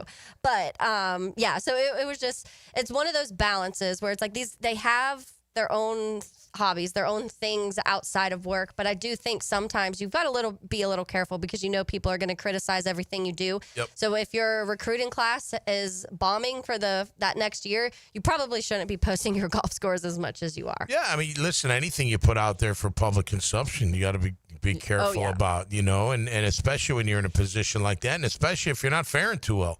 When you win, you can really do whatever you want as long as it's not illegal. Yeah. And even sometimes then we kind of let that slide depending on what it is. But winning is everything, and it goes for the fans, it goes for the teams, it goes for the media, and it makes everything better and everybody happier. And when you don't, they start looking, well, why? Well, look, he's playing golf. Well, you know what? That may just be for a way for that coach, whoever it is, to just release some tension. Yeah. Like, I don't know, maybe he doesn't do anything else other than that, aside from coaching. Yeah. You know what I mean? Like, maybe he doesn't go to the gym too, or maybe he doesn't have another hobby on top. That's it. On Fridays, I go play golf. It gets my mind off the game, gets my mind off recruiting, whatever it may be. Yeah. But people are like, well, bump that. You're not very good. So, no, you can't have any fun, coach, until you start winning. Then you can start having fun. But think about this. Like, if Nick Saban was the coach, nobody would bat an eye. But then the other side is, well, Nick Saban wouldn't be playing golf on a Friday, right? That would be part of the Or he's just smart enough not to let everyone in on what he's doing during his personal time. You have to go back a little bit to Hugh Freeze when he was the coach at Ole Miss, got in trouble for two different things. One, recruiting violations. So he was trying to get players to Ole Miss that he was paying. And then the other was he was using. But now he's like, hey. Yeah, exactly. Wait a minute, I was just a little bit before my time. What's the problem? A lot of smarter coaches, than all of you, Yeah, a lot of actually. coaches feel like that Oh, at this yeah. point in time. But and then he also was in trouble for using the school phone to call escorts. And so Is that a problem too? when you're married, it's so a strict. problem. Oh, kidding. Yeah, right. So I do think that Oh, if you're boy. Hugh's wife, you're like, yes, go play golf and don't do some of the things that you used to be doing. By the way, Yeah. does Auburn make it in your college football? Every conference? SEC team made it except Except Vandy. okay, so Yeah, all the I SEC teams, kicked that's the right. smart Even school out. Missouri, that's right. Yeah, I kept Missouri for now. So We'll see. here's Auburn's schedule. They start at Baylor and then Ball State, South Alabama, and then at Oklahoma. So the first month is not that treacherous. Then they're at Texas A&M. They play host to Georgia. They play host to Missouri. They're at Arkansas. Play host to Kentucky. At Vanderbilt, who's now no longer in your SEC. And then Mercer at home. And then they play host to Alabama. I can see a lot of losses in there. Yeah. If that roster's not improved. But when Taylor, when you went through on a previous tangent, the top They had a 5 couple. or top 10 position groups from each school, Auburn was in there. And there's no doubt that Hugh Freeze can recruit. Like his 2025 class is 8th in the nation. He's had top 10 recruiting classes. So it says after securing top 10 recruiting classes in the last 2 cycles, Hugh Freeze has had that, but he's ranked 70th nationally for the next class, the 2026 class. Yeah. So that has fallen off. So Right. that to me, He's not winning. he's not winning. And Auburn has 4 straight losing seasons now. He's 11-14 in his couple seasons there. So that starts to catch up pretty quick if that recruiting in the beginning is, okay, it's Hugh Freeze, this is new, he's turning the program around. And then after a couple seasons when you're not, some of those guys start to back away and they don't want to be there. Oh, yeah. We talked about this a lot when Mike Norvell at first at Florida State wasn't getting the players that he needed to get in there to turn that program around. And then he went to the transfer portal. That's when the transfer portal pretty much started. And he took advantage of that. And then once the program gets better, then you can lean back on your recruiting. Billy Napier, people thought that he was a really good recruiter, but would the recruiting classes hold if Florida ended up having a really bad season last year because of not just the schedule, but also the roster hadn't been upgraded? And obviously Florida ended up with a much better season last year than Florida State did. And so now you talk about the future recruiting classes. If Florida does well again, it's going to be an easier path. If Florida State gets back on track, certainly Mike Norvell's recruiting, it's going to go easier. For Billy Napier, obviously, if we're going to talk college football, we have to mention the fact that DJ Lagway was announced pretty much late in our show yesterday. We just didn't see it at the time. I had been told before yesterday's show that he was in a walking boot, but no one confirmed that. That was just someone down in Gainesville that told me that. So I wasn't ever going to come out and break that kind of news. Yeah. That's not my job. And so once it was confirmed yesterday, obviously, Gator Nation was already up in arms about the fact that he wasn't throwing when it came to spring practice. And that was due to a core injury. And then now you add on to whatever this is, why he's in a walking boot, which Billy Napier met with media today. He did not announce why. He just said he's day-to-day. And he, along with some other players, including Treyon Webb from here in Jacksonville, will be modified for fall camp. Day-to-day is good news, but from what I would expect, he's probably not going to practice for a couple weeks.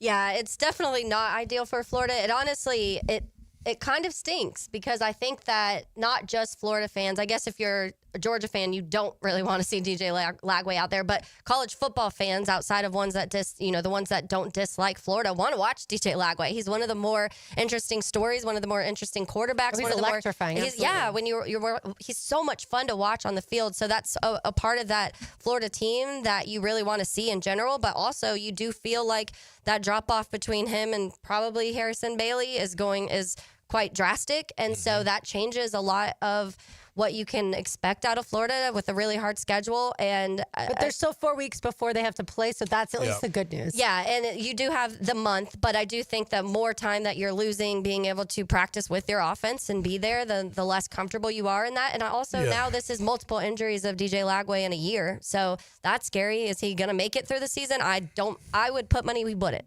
At this point, it depends on the injury on the foot. I've had many injuries to my feet. I've been in many walking boots. I was on crutches for like 12 weeks once. It was brutal. I've had stress fractures. My 5th metatarsal as a sophomore in high school. I had surgery. I've had a navicular fracture. I ruptured my peroneus longus tendon when I played for the Jags. I've had a lot. So hopefully it's nothing The too fact that serious. you can walk is amazing. Yeah. Well, I have dancer's feet. Like if I was a dancer, you'd be like, holy cow, look at that arch and look at that point. So you're welcome, girls. No, your mother has great feet too. Trust me. But no, nonetheless. That's where that stage presence comes. So that's right. Yeah, that's right. So, hopefully it's nothing too serious. So he's not on crutches. So that means he can put some pressure on it, right? Because you're in a boot. The boot does give you a little bit of little bit of support, but you're still stepping on it. And if you got a broken bone, you're still feeling it, even though you're in the boot. The boot gives you a lot of protection, a lot of comfort, kind of like a spongy feel to it. So you don't feel like you're walking in a shoe. Yeah. But you'll still feel it if there's something major in there. So hopefully it's not too bad. Maybe it's a sprained ankle and it's not, or a sprained foot. It's just nothing too serious.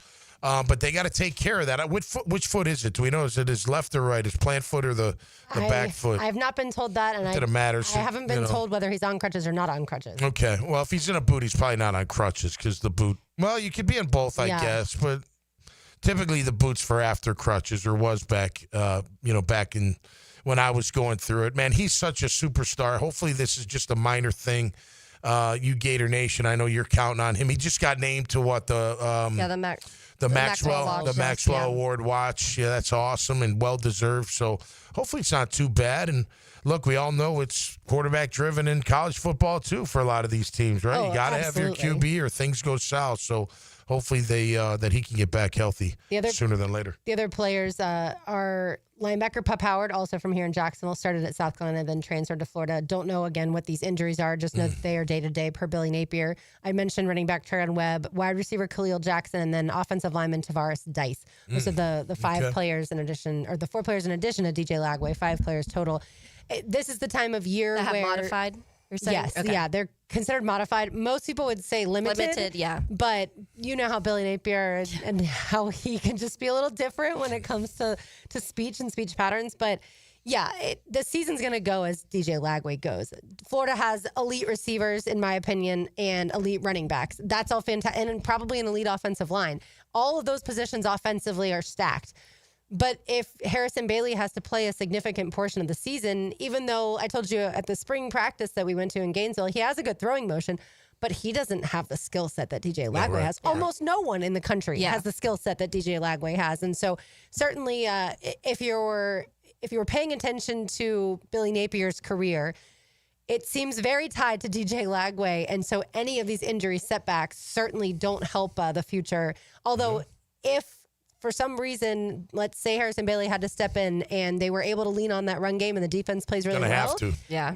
Depending on who Florida's playing, they can get away with that, especially the games early in the season. Yeah, I mean, and I guess in a way, it's obvious. It's also a positive for Harrison Bailey because if it comes to the season where DJ Lagway is ever banged up or hurt or have to go out, he does now have spring practice with the team and then now possibly a month kind of running the offense too. So that in that light, at least you're getting some experience for him to be ready if unfortunate circumstance. Yeah. Well, if you have an elite offensive line, elite running kit, I mean, you know where you're going. Oh, yeah. You know what you're going to lean on. You're going to get those guys in the room and be like, all right, our QB's hurt. He may be back. We don't know the severity of it, but we're going to have to lean on you guys. This is time to move people out of the way and let our backs have some creases. And we know it can happen when they can't stop the run. It's really challenging for a defense to stop anything if you can't stop the run. Hey, look, it's similar to what they're going to do here, right? I mean, they got to rely on that running game. Liam Cohen has said it time and time again. We need the running game for this offense to go. So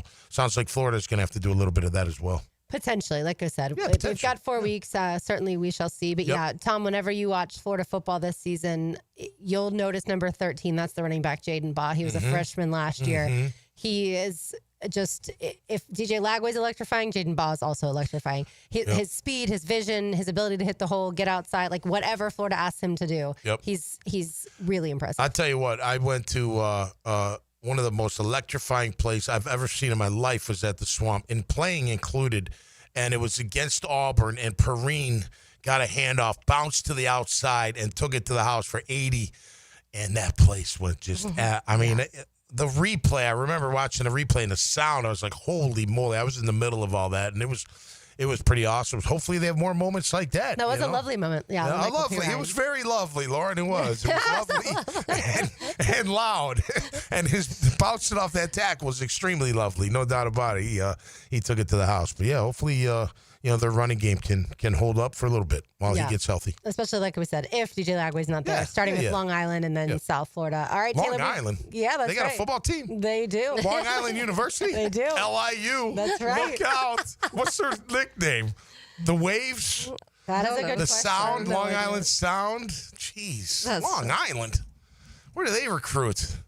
New Nova York. Scotia, something Nova like that. Scotia. Hey, come on down, get out of the winter, and come to Long They are Island. the Sharks. Oh, so you yeah, had, they're you had the vicious. beach in your They're mind. vicious. They're vicious Sharks up in LIU, baby. All right, Taylor, we've got lunch to give away. We do. We have free lunch to Chick-fil-A for you today. Give us a call at 641-1010, and let's say caller number 4, you get free lunch to Chick-fil-A. All right, 641-1010. I want to let you hear from Anthony Campanile and some Jaguars players on the other side. You are listening to Helmets and Heels on 1010X on 92.5 FM. The plot begins to thicken. Now, I can't be specific about the heroes and zeros.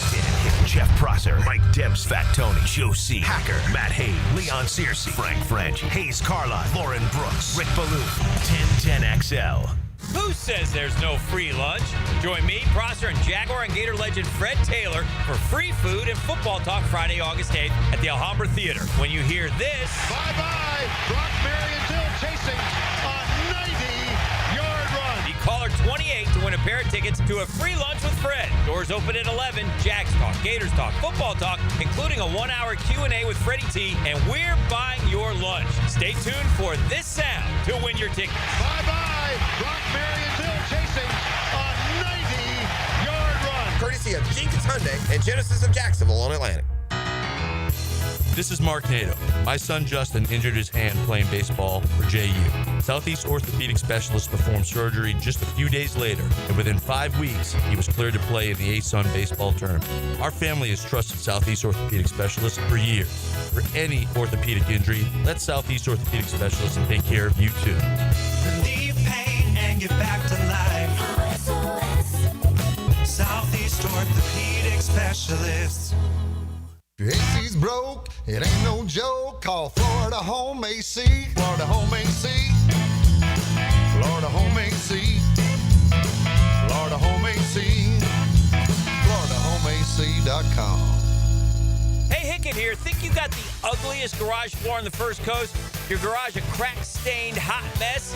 Hold on to your squeegee. Checkmate Coatings is hunting for the worst garage floor out there. And the winner gets a free garage coating makeover. Whoa! Take 10 seconds, snap a pic of that garage eyesore, register at checkmatecoatings.com/contests for a chance to win a free floor coating. It's easy. Just snap a quick pic and enter for a chance to win at checkmatecoatings.com/contest. Checkmate Coatings, your floor's missing piece. Want your son or daughter to enjoy sports year-round? Then log on to I9 Sports with fall and winter registration open right now, including girls volleyball at Duval Charter Bay Meadows, plus plenty of other spots and sports on the First Coast. I9Sports.com. Enter 1010 for a discount. It's the Gator Podcast Channel with Frank Frangie and me, Dan Hicken, on all things Gators. Hacker and Denny Thompson have Gator Bites, and you can find them wherever you find podcasts or at 1010XL.com. Presented by Southeast Orthopedic Specialists. Been in a car crash? I'm local attorney Rick Alexander, and I've made it our mission at the Alexander Law Practice to listen to you so I can fight for the best possible result for you. I've been practicing over 30 years, and our team focuses on guiding you through the entire process. And because fees and reimbursement costs come out at the end of the case, I will never ask you to come out of pocket. For a free review, call 904-400-6600 or log on to alexanderlawpractice.com, Jacksonville. Playoff-bound Jacksonville Jumbo Shrimp are in full swing at the newly renovated VyStar Ballpark. Your home for affordable family fun. Tickets start at just $5. Fireworks after every Friday home game and kids round the bases after Sunday games. Log on to jackshrimp.com for tickets and details. Jumbo Shrimp Baseball, affordable family fun. I'm Frank Frangie, and I told you before, my daughter Amber is following the lead of Hacker and Mike and Matt and trying to lose a few pounds with Awaken 180. Well, I got to tell you, she's been amazed at the results. Now get this. She's been in the program 3.5 weeks. She's lost 22.5 pounds. 22. It's hard to believe. And she is so excited. There's nothing better than seeing your kid excited. She said it's so convenient. She raves about her coach, who she speaks with once a week. She said the food's terrific, and she's never hungry. Man, she's found a program that really works, and boy, is she excited. If you want to give it a try, call 844-346-1800. That's 844-346-1800, or visit awaken180weightloss.com. It's changing my daughter's life. It really is, and it can change yours as well. 844-346-1800 or awaken180weightloss.com. If you're looking for a transformation, now's the time to call Awaken 180. Summertime is busy with graduation parties, summer barbecues, festivities, family gatherings. The month of July, National Carpet Cleaning Month. So Zero Res is offering $45 per room of carpet clean and 20% off air duct cleaning services as well. Schedule your appointment at ZeroResJacksonville.com or call them 287-5727 and ask for the 1010XL special. Zero Res, spelled backwards or forwards, it spells the same. Zero Res. Zero Res. Frank Frangie here for Stanley Pools. If you're dreaming of putting in a pool this year, choosing the right company is the most important decision you'll make. I've trusted Stanley Pools to build my pool, renovate my pool, and maintain my pool. Stanley Pools has been the best in the business since 1988, and they're still family owned. Call them today at 904-269-7277 or find them online at StanleyPoolsFL.com. That's Stanley Pools, a family tradition of fine swimming pools. 1010XL is presented by Farah and Farah, exclusive injury law firm of the Jacksonville Jaguars. Protecting you and your family. Call 396-5555. Jacksonville. Whose bed have your boots been under? Whose bed have your boots been under? And whose heart did you see? For those of you going to see Shania Twain tonight at Daly's Place, you will, I'm sure, get to hear this song, Whose Bed Have Your Boots Been Under? And then tomorrow night, hopefully the three of us and many more will get to see it at Daly's Place. Yeah. I was hoping that Shania would show up at practice today, man. That'd be kind of cool, though. You know? I wonder where she most recently performed. Oh, yeah. Maybe she's coming in from somewhere. Those musicians are unbelievable, man. They could go back to back and, like, insane pack how some up, of them, go, do the show, leave, fly through the night or drive through the night or whatever. It really is wild when you look at their schedules. Now, most of them, if they're in the States, they just have those incredible tour buses and they take those from point A to point B. But I'm sure there's so many people that perform in multiple countries on one tour. And so, the amount of miles that they log, those frequent flyer miles. Oh, they'll never pay for another ticket. Ever. Yeah, pretty impressive. It'll be night 15 of Tom McManus' birthday celebration. I know. It hasn't stopped. It's like Mardi Gras. It's crazy. Well, it's a special birthday. It is. It's a great birthday. It's your number, your former number. Yep. For the Jags, yeah. So 55 tomorrow, baby. It's going to be great. And no practice. No Jags. No practice, yeah. So that's cool. I'll still be up early. I'll probably go watch the sunrise. I like that on the beach. Yeah. My birthday and my dad, we used to hang out quite a bit on my birthday, so I'll probably think about that a little bit and very sweet. Hang out, and then the girls would get up. But it's been great. I was at my in-laws last night. They made dinner. They sang me happy birthday. I'm like, it's 2 days away, but it's still nice, beautiful. Had a great cake. I think tonight I got a little break. Yeah. I think tonight salad. We've been partying since Friday. Trust me, Dad. We're going. It's Friday. We're going out. We went out Friday, Saturday, Sunday. I had to say no. And then last night, but it's good to be loved, right? It's good to be loved, so I'm happy about that. All right. We're glad you were born. Yes. And I got to go see my mother to say thank you for having me because I know it wasn't easy with this big head. Thanks, Ma. You got that right. Way to hang in there. Whenever I see pictures like of people that stay in oceanfront places and they get this, all they have to do for the sunrise is literally just like open the curtains or walk on the balcony. I'm like, man. Yeah. Like we live at the beach, but not on the beach. Yeah. And if I want to go see the sunrise, that a bike ride, a little walk, no big deal. The only problem is with the dog, like the dog's routine is walking very first thing in the morning, and he's not good enough to walk on the beach. He barks at every other dog. So, We got a couple of those. You understand then. All right, let's get it to a guy that hopefully lots of Jaguars fans love. That would be defensive corner Anthony Campanile. Have you been watching him at practice, Tom? Running? Yeah. Yeah. Him and Liam got a nice stride. They kick up their feet and everything. They're like, I feel like they're running in some kind of commercial. But yeah, he's all over the place. If they slowed it down. No, but he's running all over the place, and he's very vocal. And listen, I like what he's done so far. Again, they don't have everybody, and I need to see everybody. I think it's critical that Mason Smith and Eric Armstead are inside at defensive tackle. I really do. I think that's going to be the key to this defense being any good, in my opinion. Yeah, we would all like to see that at some point in time. A guy, though, that Taylor believes might also be a key to being really important for this Jaguars defense is Jarrian Jones. Does he win that starting spot opposite, I should say, Tyson Campbell, that outside corner spot? Well, here is Camp on Jarrian Jones so far. He's a great competitor. He really works hard to play with technique. I think he did a great job in the spring, and then he really worked. He's one of the guys who really worked hard in the summer. Was with a lot of the guys on the team, working technique, studying. So he came back, in the camp really ready to go. And I see a lot of the drill work he's doing every day is showing up now. The muscle memory's starting to set in, and he's really playing with good technique, starting to show up in all the one-on-one work and the team periods. He said technique multiple times there in that one answer on Jarrian. I think we knew that Jarrian had the skill set to play outside, and he asked the coaches last year. He told us that in the offseason. He asked to play outside.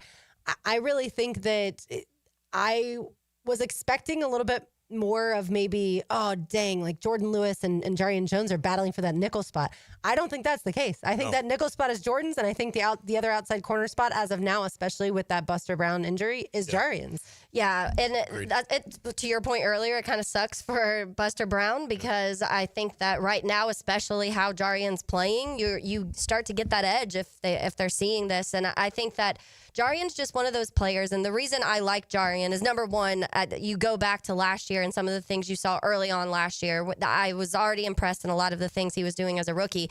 Then when the Trevor stuff happened and he defended the quarterback, I love seeing that type of stuff. I love the extra energy that Jarrian brings to everything. I like that he's not afraid to speak his mind. I think we need more players like that, and you don't want a team of that because sometimes it gets a little crazy and too many of those personalities start to clash a little bit, but you do want some. You want some that are going to defend your guys, and you want some that are going to be vocal about when things are going wrong.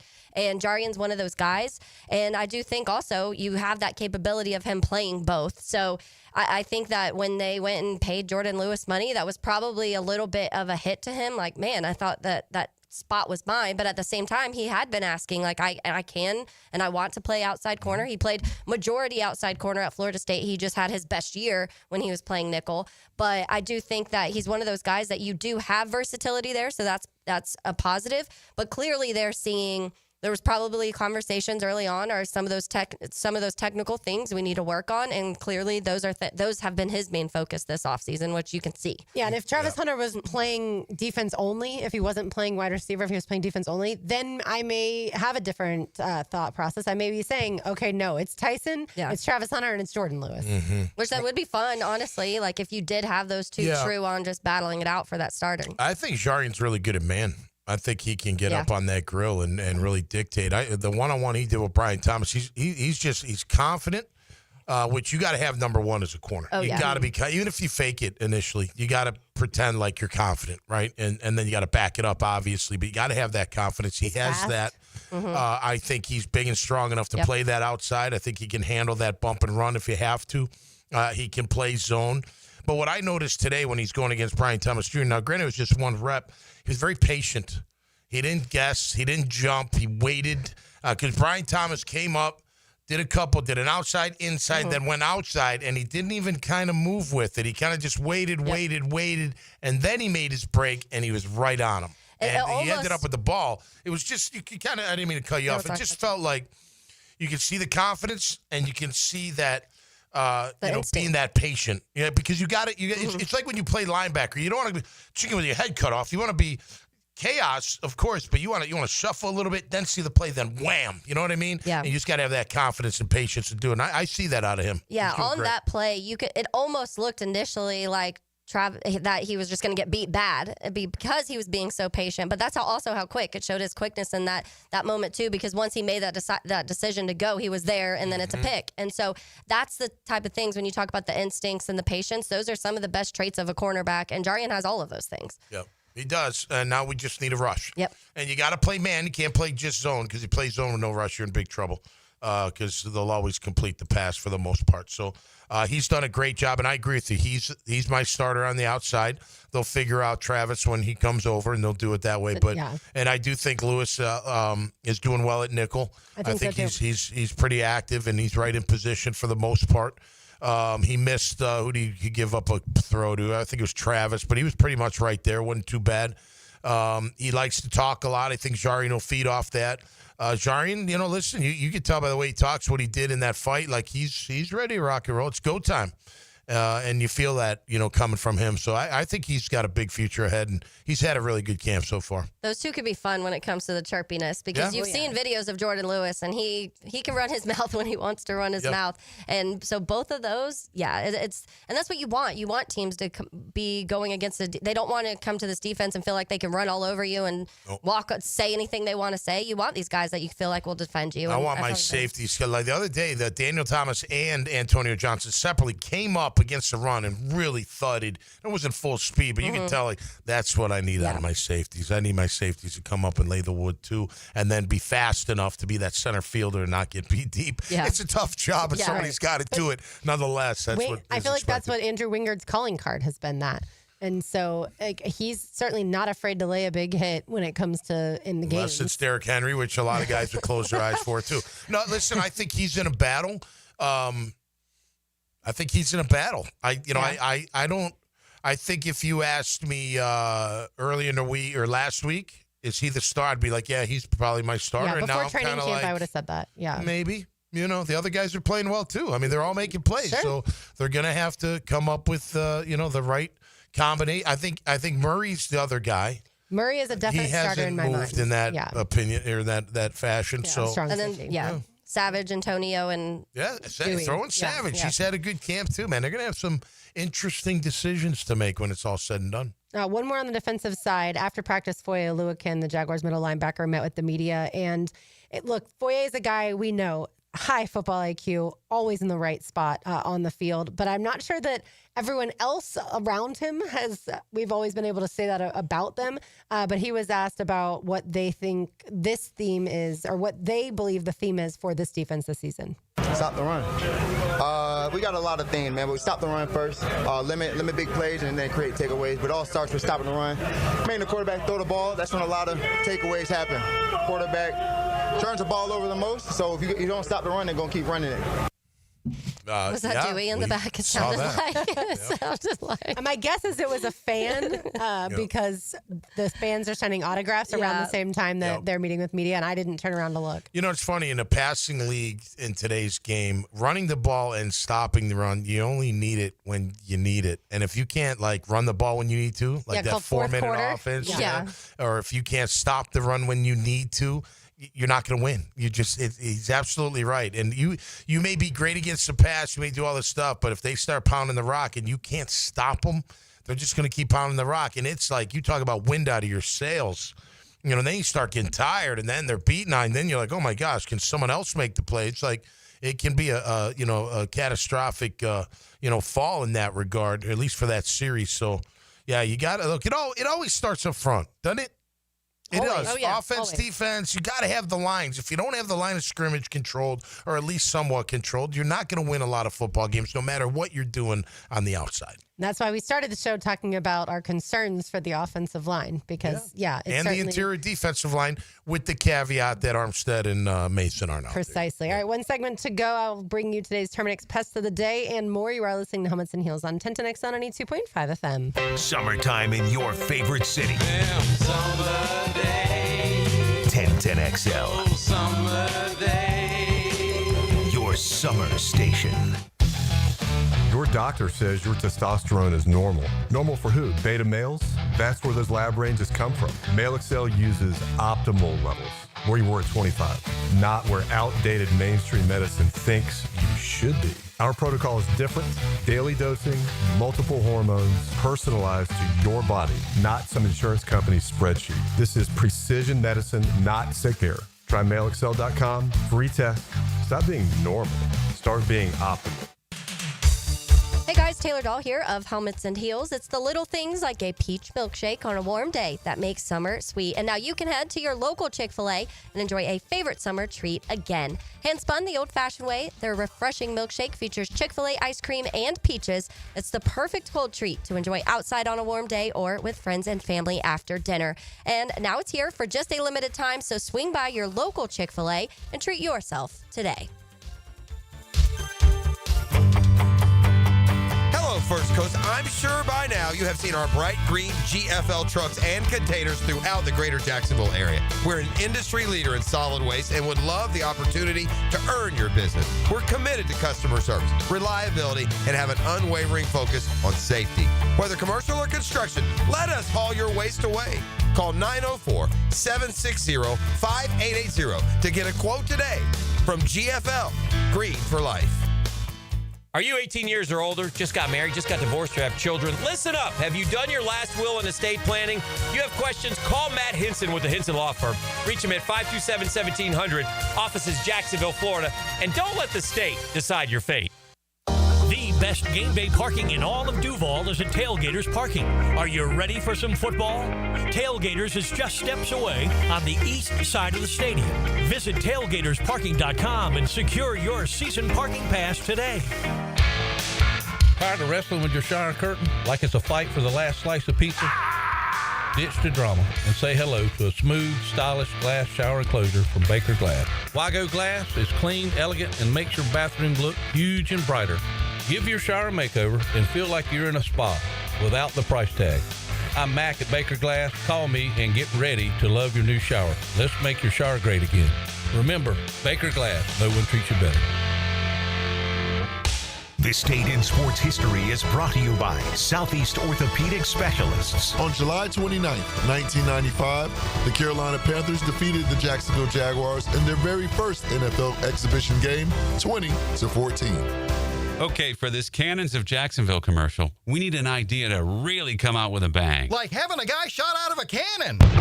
Nah, too messy. In fact, Cannons is known for all your towing needs. So like my car won't start. No. Towing products. Cannons does custom welding fabrication and installation of trailer hitches, goosenecks, tow bars, truck racks. So you might say Cannons is my best shot at finding that inventory in stock? Boom. You said it. Visit cannonsofjacks.com. SportsForecaster.com has all the data you need to project tomorrow's winners. Register for free and track the performance of all your favorite players and teams, including all your fantasy team picks and prospects. Sports Forecaster has the most detailed player profiles on the web, precise depth charts, every transaction, every injury, every news update. No ranting or raving, no preening or barstool bluster. At SportsForecaster.com, you get the timely info you need for every game. SportsForecaster.com. Sign up for free today. If you're ready to transform your yard with a fence that stands out, elevate your curb appeal with Superior Fence and Rail. Superior takes pride in offering first-class service, friendly installers, and unmatched fence products. Mention this ad and get $250 off your next project. It's time to get off the fence and call today. When you're on the fence, about a fence, SuperiorFenceandRail.com. Bueller. Stay cooler with Bueller. Hey, buddy. Why so glum? Stinky ice cubes, Jason. It's all downhill from here. What? The tap water at my place smells kind of funky. Funky tap water makes funky ice cubes. I meet a nice girl, invite her back to my place for a cocktail, and blow my whole romantic gesture with a mojito that smells like dog's feet. Wait, I can totally make you way cooler. I'm not taking your charity ice cubes, Jason. I have my pride. Your pride is safe. Our plumbers can be at your house the day you call and install a whole home water purification system. Water tastes better, dishes come out cleaner, even your hair feels better after you shower. Ooh, the ladies love a man with soft hair, don't they, Jason? Life moves pretty fast. If you spend every day worried about the water in your own home, you could miss it. Stay cooler with Bueller. Visit BuellerAir.com. 1-800-FRIENDS. 1-800-FRIENDS. 1-800-FRIENDS. 1-800-FRIENDS. 1-800-FRIENDS. 1-800-FRIENDS. 1010XL is presented by Farah and Farah, exclusive injury law firm of the Jacksonville Jaguars. Protecting you and your family. Call 396-5555. Jacksonville. Now, the Cool Down with Donovan Air Electric and Plumbing. Keeping Jack's cool since 1987. We got a text in, or question in, I should say, on the text line designed by Lifetime Enclosures. As always, you can text us at 904-641-1010. A question asking what we've thought about Devin Lloyd so far through training camp. Tom, you go first. Yeah, no, I've against the run, good. Yeah, listen, I think he's really good against the run. The one thing I kind of question is, should we be trying him at Sam linebacker? Okay. Because the Sam is needed against the run, especially on the force to his side, which means nobody outside. And then he does rush. Yeah. He blitzes and rushes. And then on occasion, he's got to cover either the back in the flat or the tight end, down the field. I think he can do that. I do. And I think from the Sam position might be a better vantage point for him. And the reason I like it is typically, now Sam does get off the ball. So it's not like he's always on the ball. But he can be on the ball quite a bit, and he can come off the edge. Like, if you remember old Kevin Hardy, he was perfect as a Sam. He was great as a Will, too. He could play all three, but he was great as a Sam because he could rush, stop the run, and take that coverage when called upon. So I think Devin, so far, he's been physical. I do think he's a thumper. I want to see my backers thump. You got to be big hitters, especially when you're stopping the run. I mean, look, any way to get them down is any way you get them down. But I like my backers to know how to hit and be one of the tougher guys out there. So I think Devin Lloyd fits that bill. I mean, he's doing a good job so far. He's also more vocal than I've seen him out there before. Yeah. Maybe it's just because I'm paying more attention to him because this is such a make or break year for him. And as far as the Jaguars gave Trayvon Walker, they picked up his fifth-year option. They did not do that for Devin Lloyd. Yeah. So you're already, watching him a little closer. But I have been very impressed with how seamless it looks like the linebackers have played so far together communication-wise. Again, it's not a game yet. We're just taking it training camp by training camp.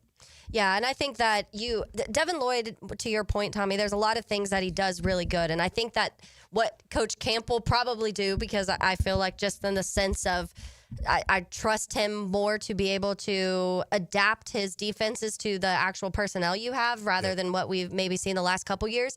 And if we can sit here and list all the things that Devin Lloyd is at his best, then I think Coach Camp is going to fully embrace those things. And so I do think we could see him going after the quarterback more and doing, which, by the way, I feel like it's been nice to see blitzes happen because I was like, there were so many times the last couple years where I was like, are we ever going to blitz and add some extra pressure and get any extra guys up front? And we have seen some of that.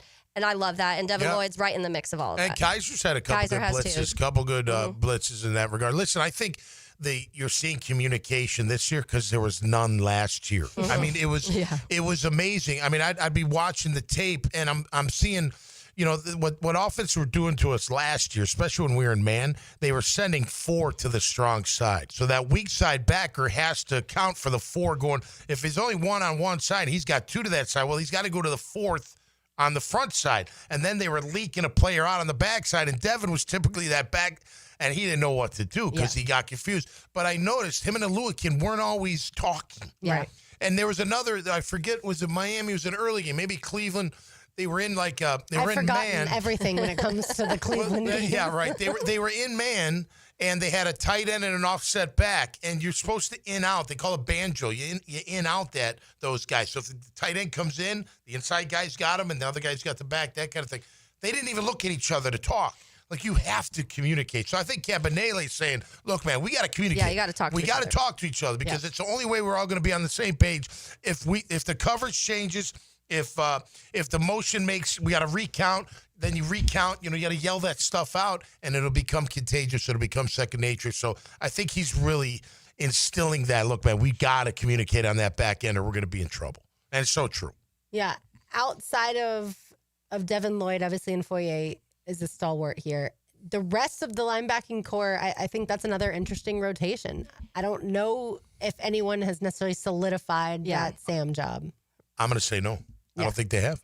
I don't think Ventrell has. I don't think Kaiser has yet.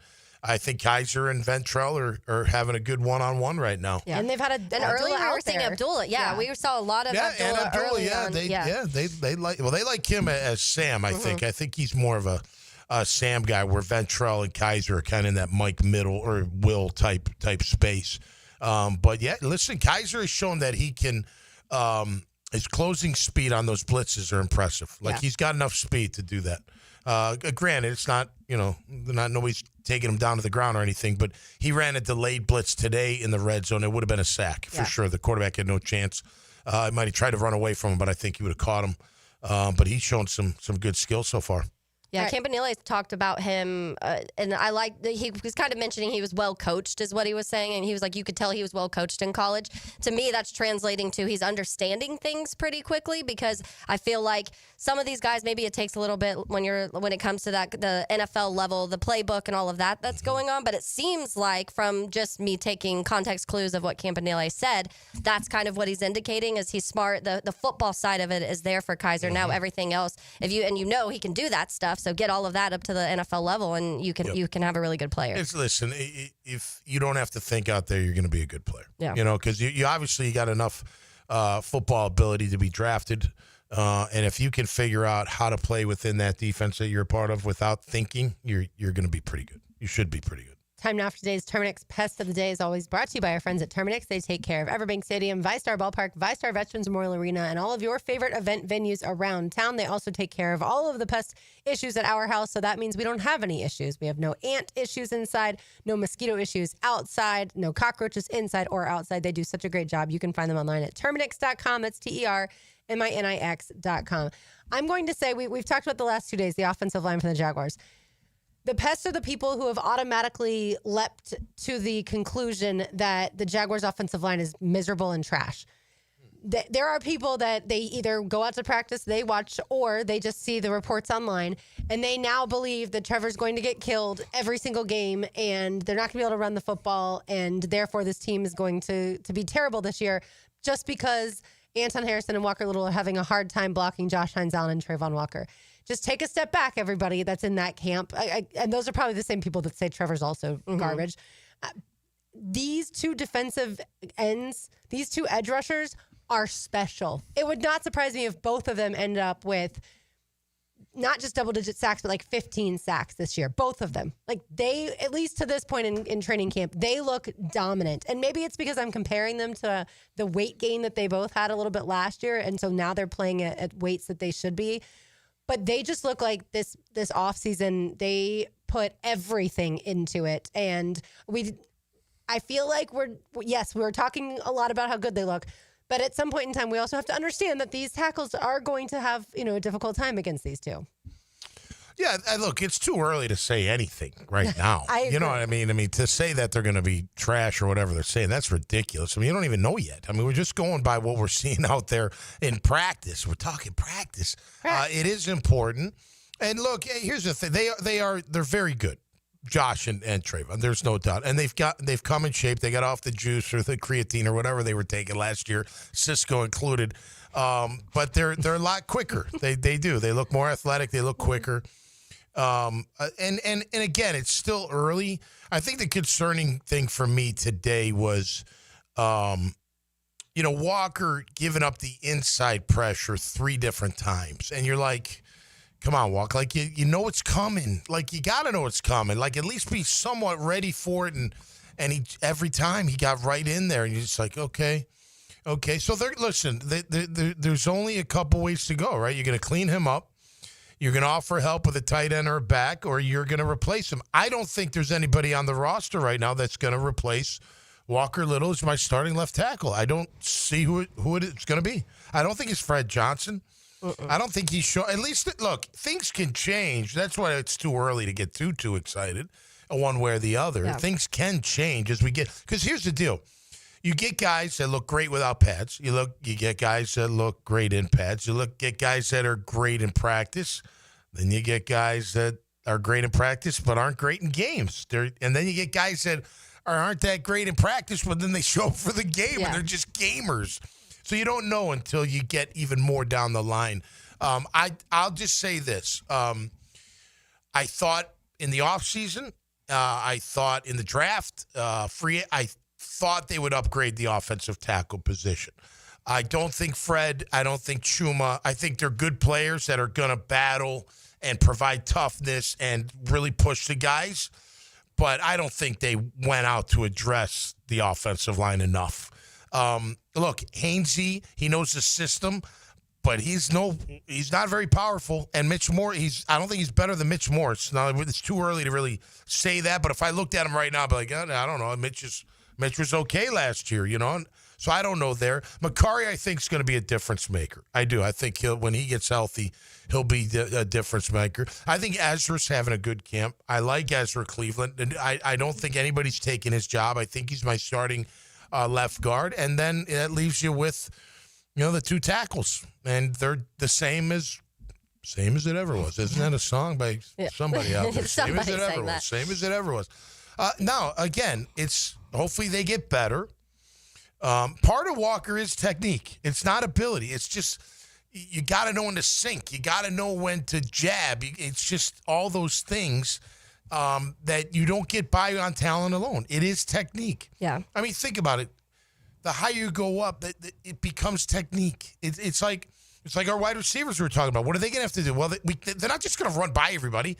Nobody's that fast, really, unless you're Tyreek Hill, maybe. You know what I'm saying? So how do you compete? Well, I got to set them up. I got to run routes. I got to make sure I get their hips turned and then break it off. I got to make them think I'm doing something else that I'm actually going to do. It's called technique. It's the same with the lineman.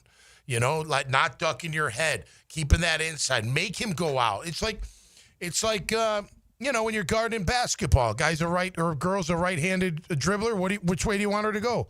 To her left. You stop the right and you go to, it's kind of the same thing when you're blocking, inside out. Don't let him beat you inside.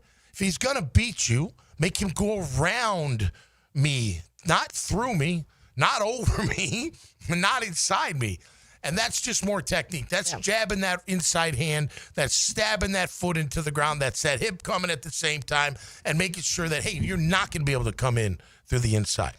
But he got beat, a few times that way today. So they're going to have to fix that part of his game. Yeah. And again, Trayvon's great. He's great, but he's looking really great against these tackles. I'll tell you that much. Yeah, and that's what I think I'm your pest, Lauren, because I also have said since January that until I see it on the field, I'm not going to believe it's better. Because I don't think they did enough, but we can talk all we want about Trayvon and Josh Hines-Allen. You have a season this year where you're going to be going up against Trey Hendrickson, Will Anderson, your Nick Bosa. You're gonna be talking about Jared Verse. You're gonna be talking about Max Crosby. There's a lot of good, so we can't just say that. Okay, well they're going against these good guys. They've got to figure it out, or it's going to be a really long season for the offensive line. Yeah. Well, listen, it's still early, so I'm not totally like it's over because it's not. But the tackles got to play better, Anton included. And if they don't, I'm going to sit there and be like, why didn't you address the O-line? Why didn't you make it better? I know you can't fix everything in 1 year, but, man, you got to protect the QB. We saw last year what happens to him when he gets hit too much. He gets rattled. Like any QB, he gets out of his game. So I just thought maybe they would address it. But, again, we'll see if they bounce back in the next couple of days. This guy never gets rattled. Now, the 2-minute drill on 1010XL. We were talking a lot about the offensive line. If you couldn't tell. Yeah. And you caught up with Walker Little yesterday, though. And it was fascinating listening to him talk about what he's seeing in training camp so far. Yeah, I think the ground game looks good.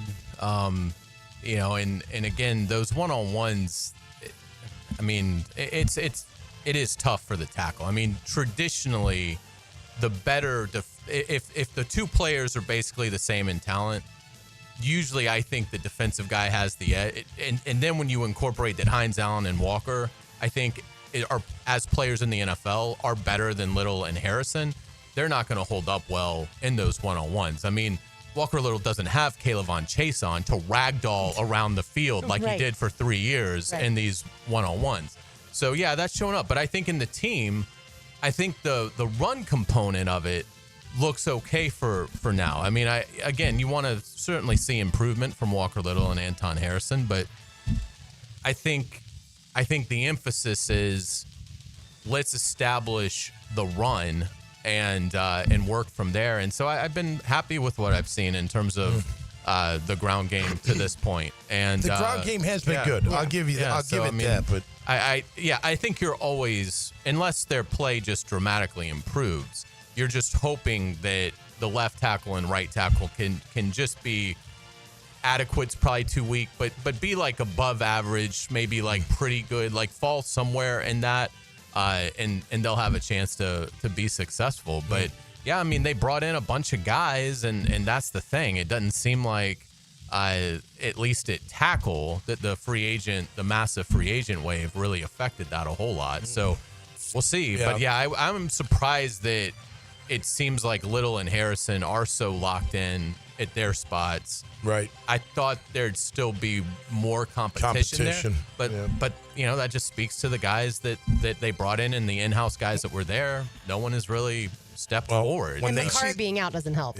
When they see the film on the red zone today, they may have a problem because there was a couple sacks right away. They couldn't block them at all. So yeah, I mean, it's team drills. We'll see. But the run game's been good. I agree. I think the run game may be offset. I just think, I mean, the line has been so poor. I don't think we're going to be talking about this group at any point as a top elite one in the league. It's like, just don't hold them back. That's right. Like they have been. Yeah. But They'll we'll be that see. liability. Yeah, absolutely. So we'll talk about that coming up on the Frangie Show. I had a chance to catch up with Devon Hamilton after practice. The best nose guard in the league. That's right. Yeah. And so that should be fun, and we'll obviously do our best to give you guys a great Frangie Show.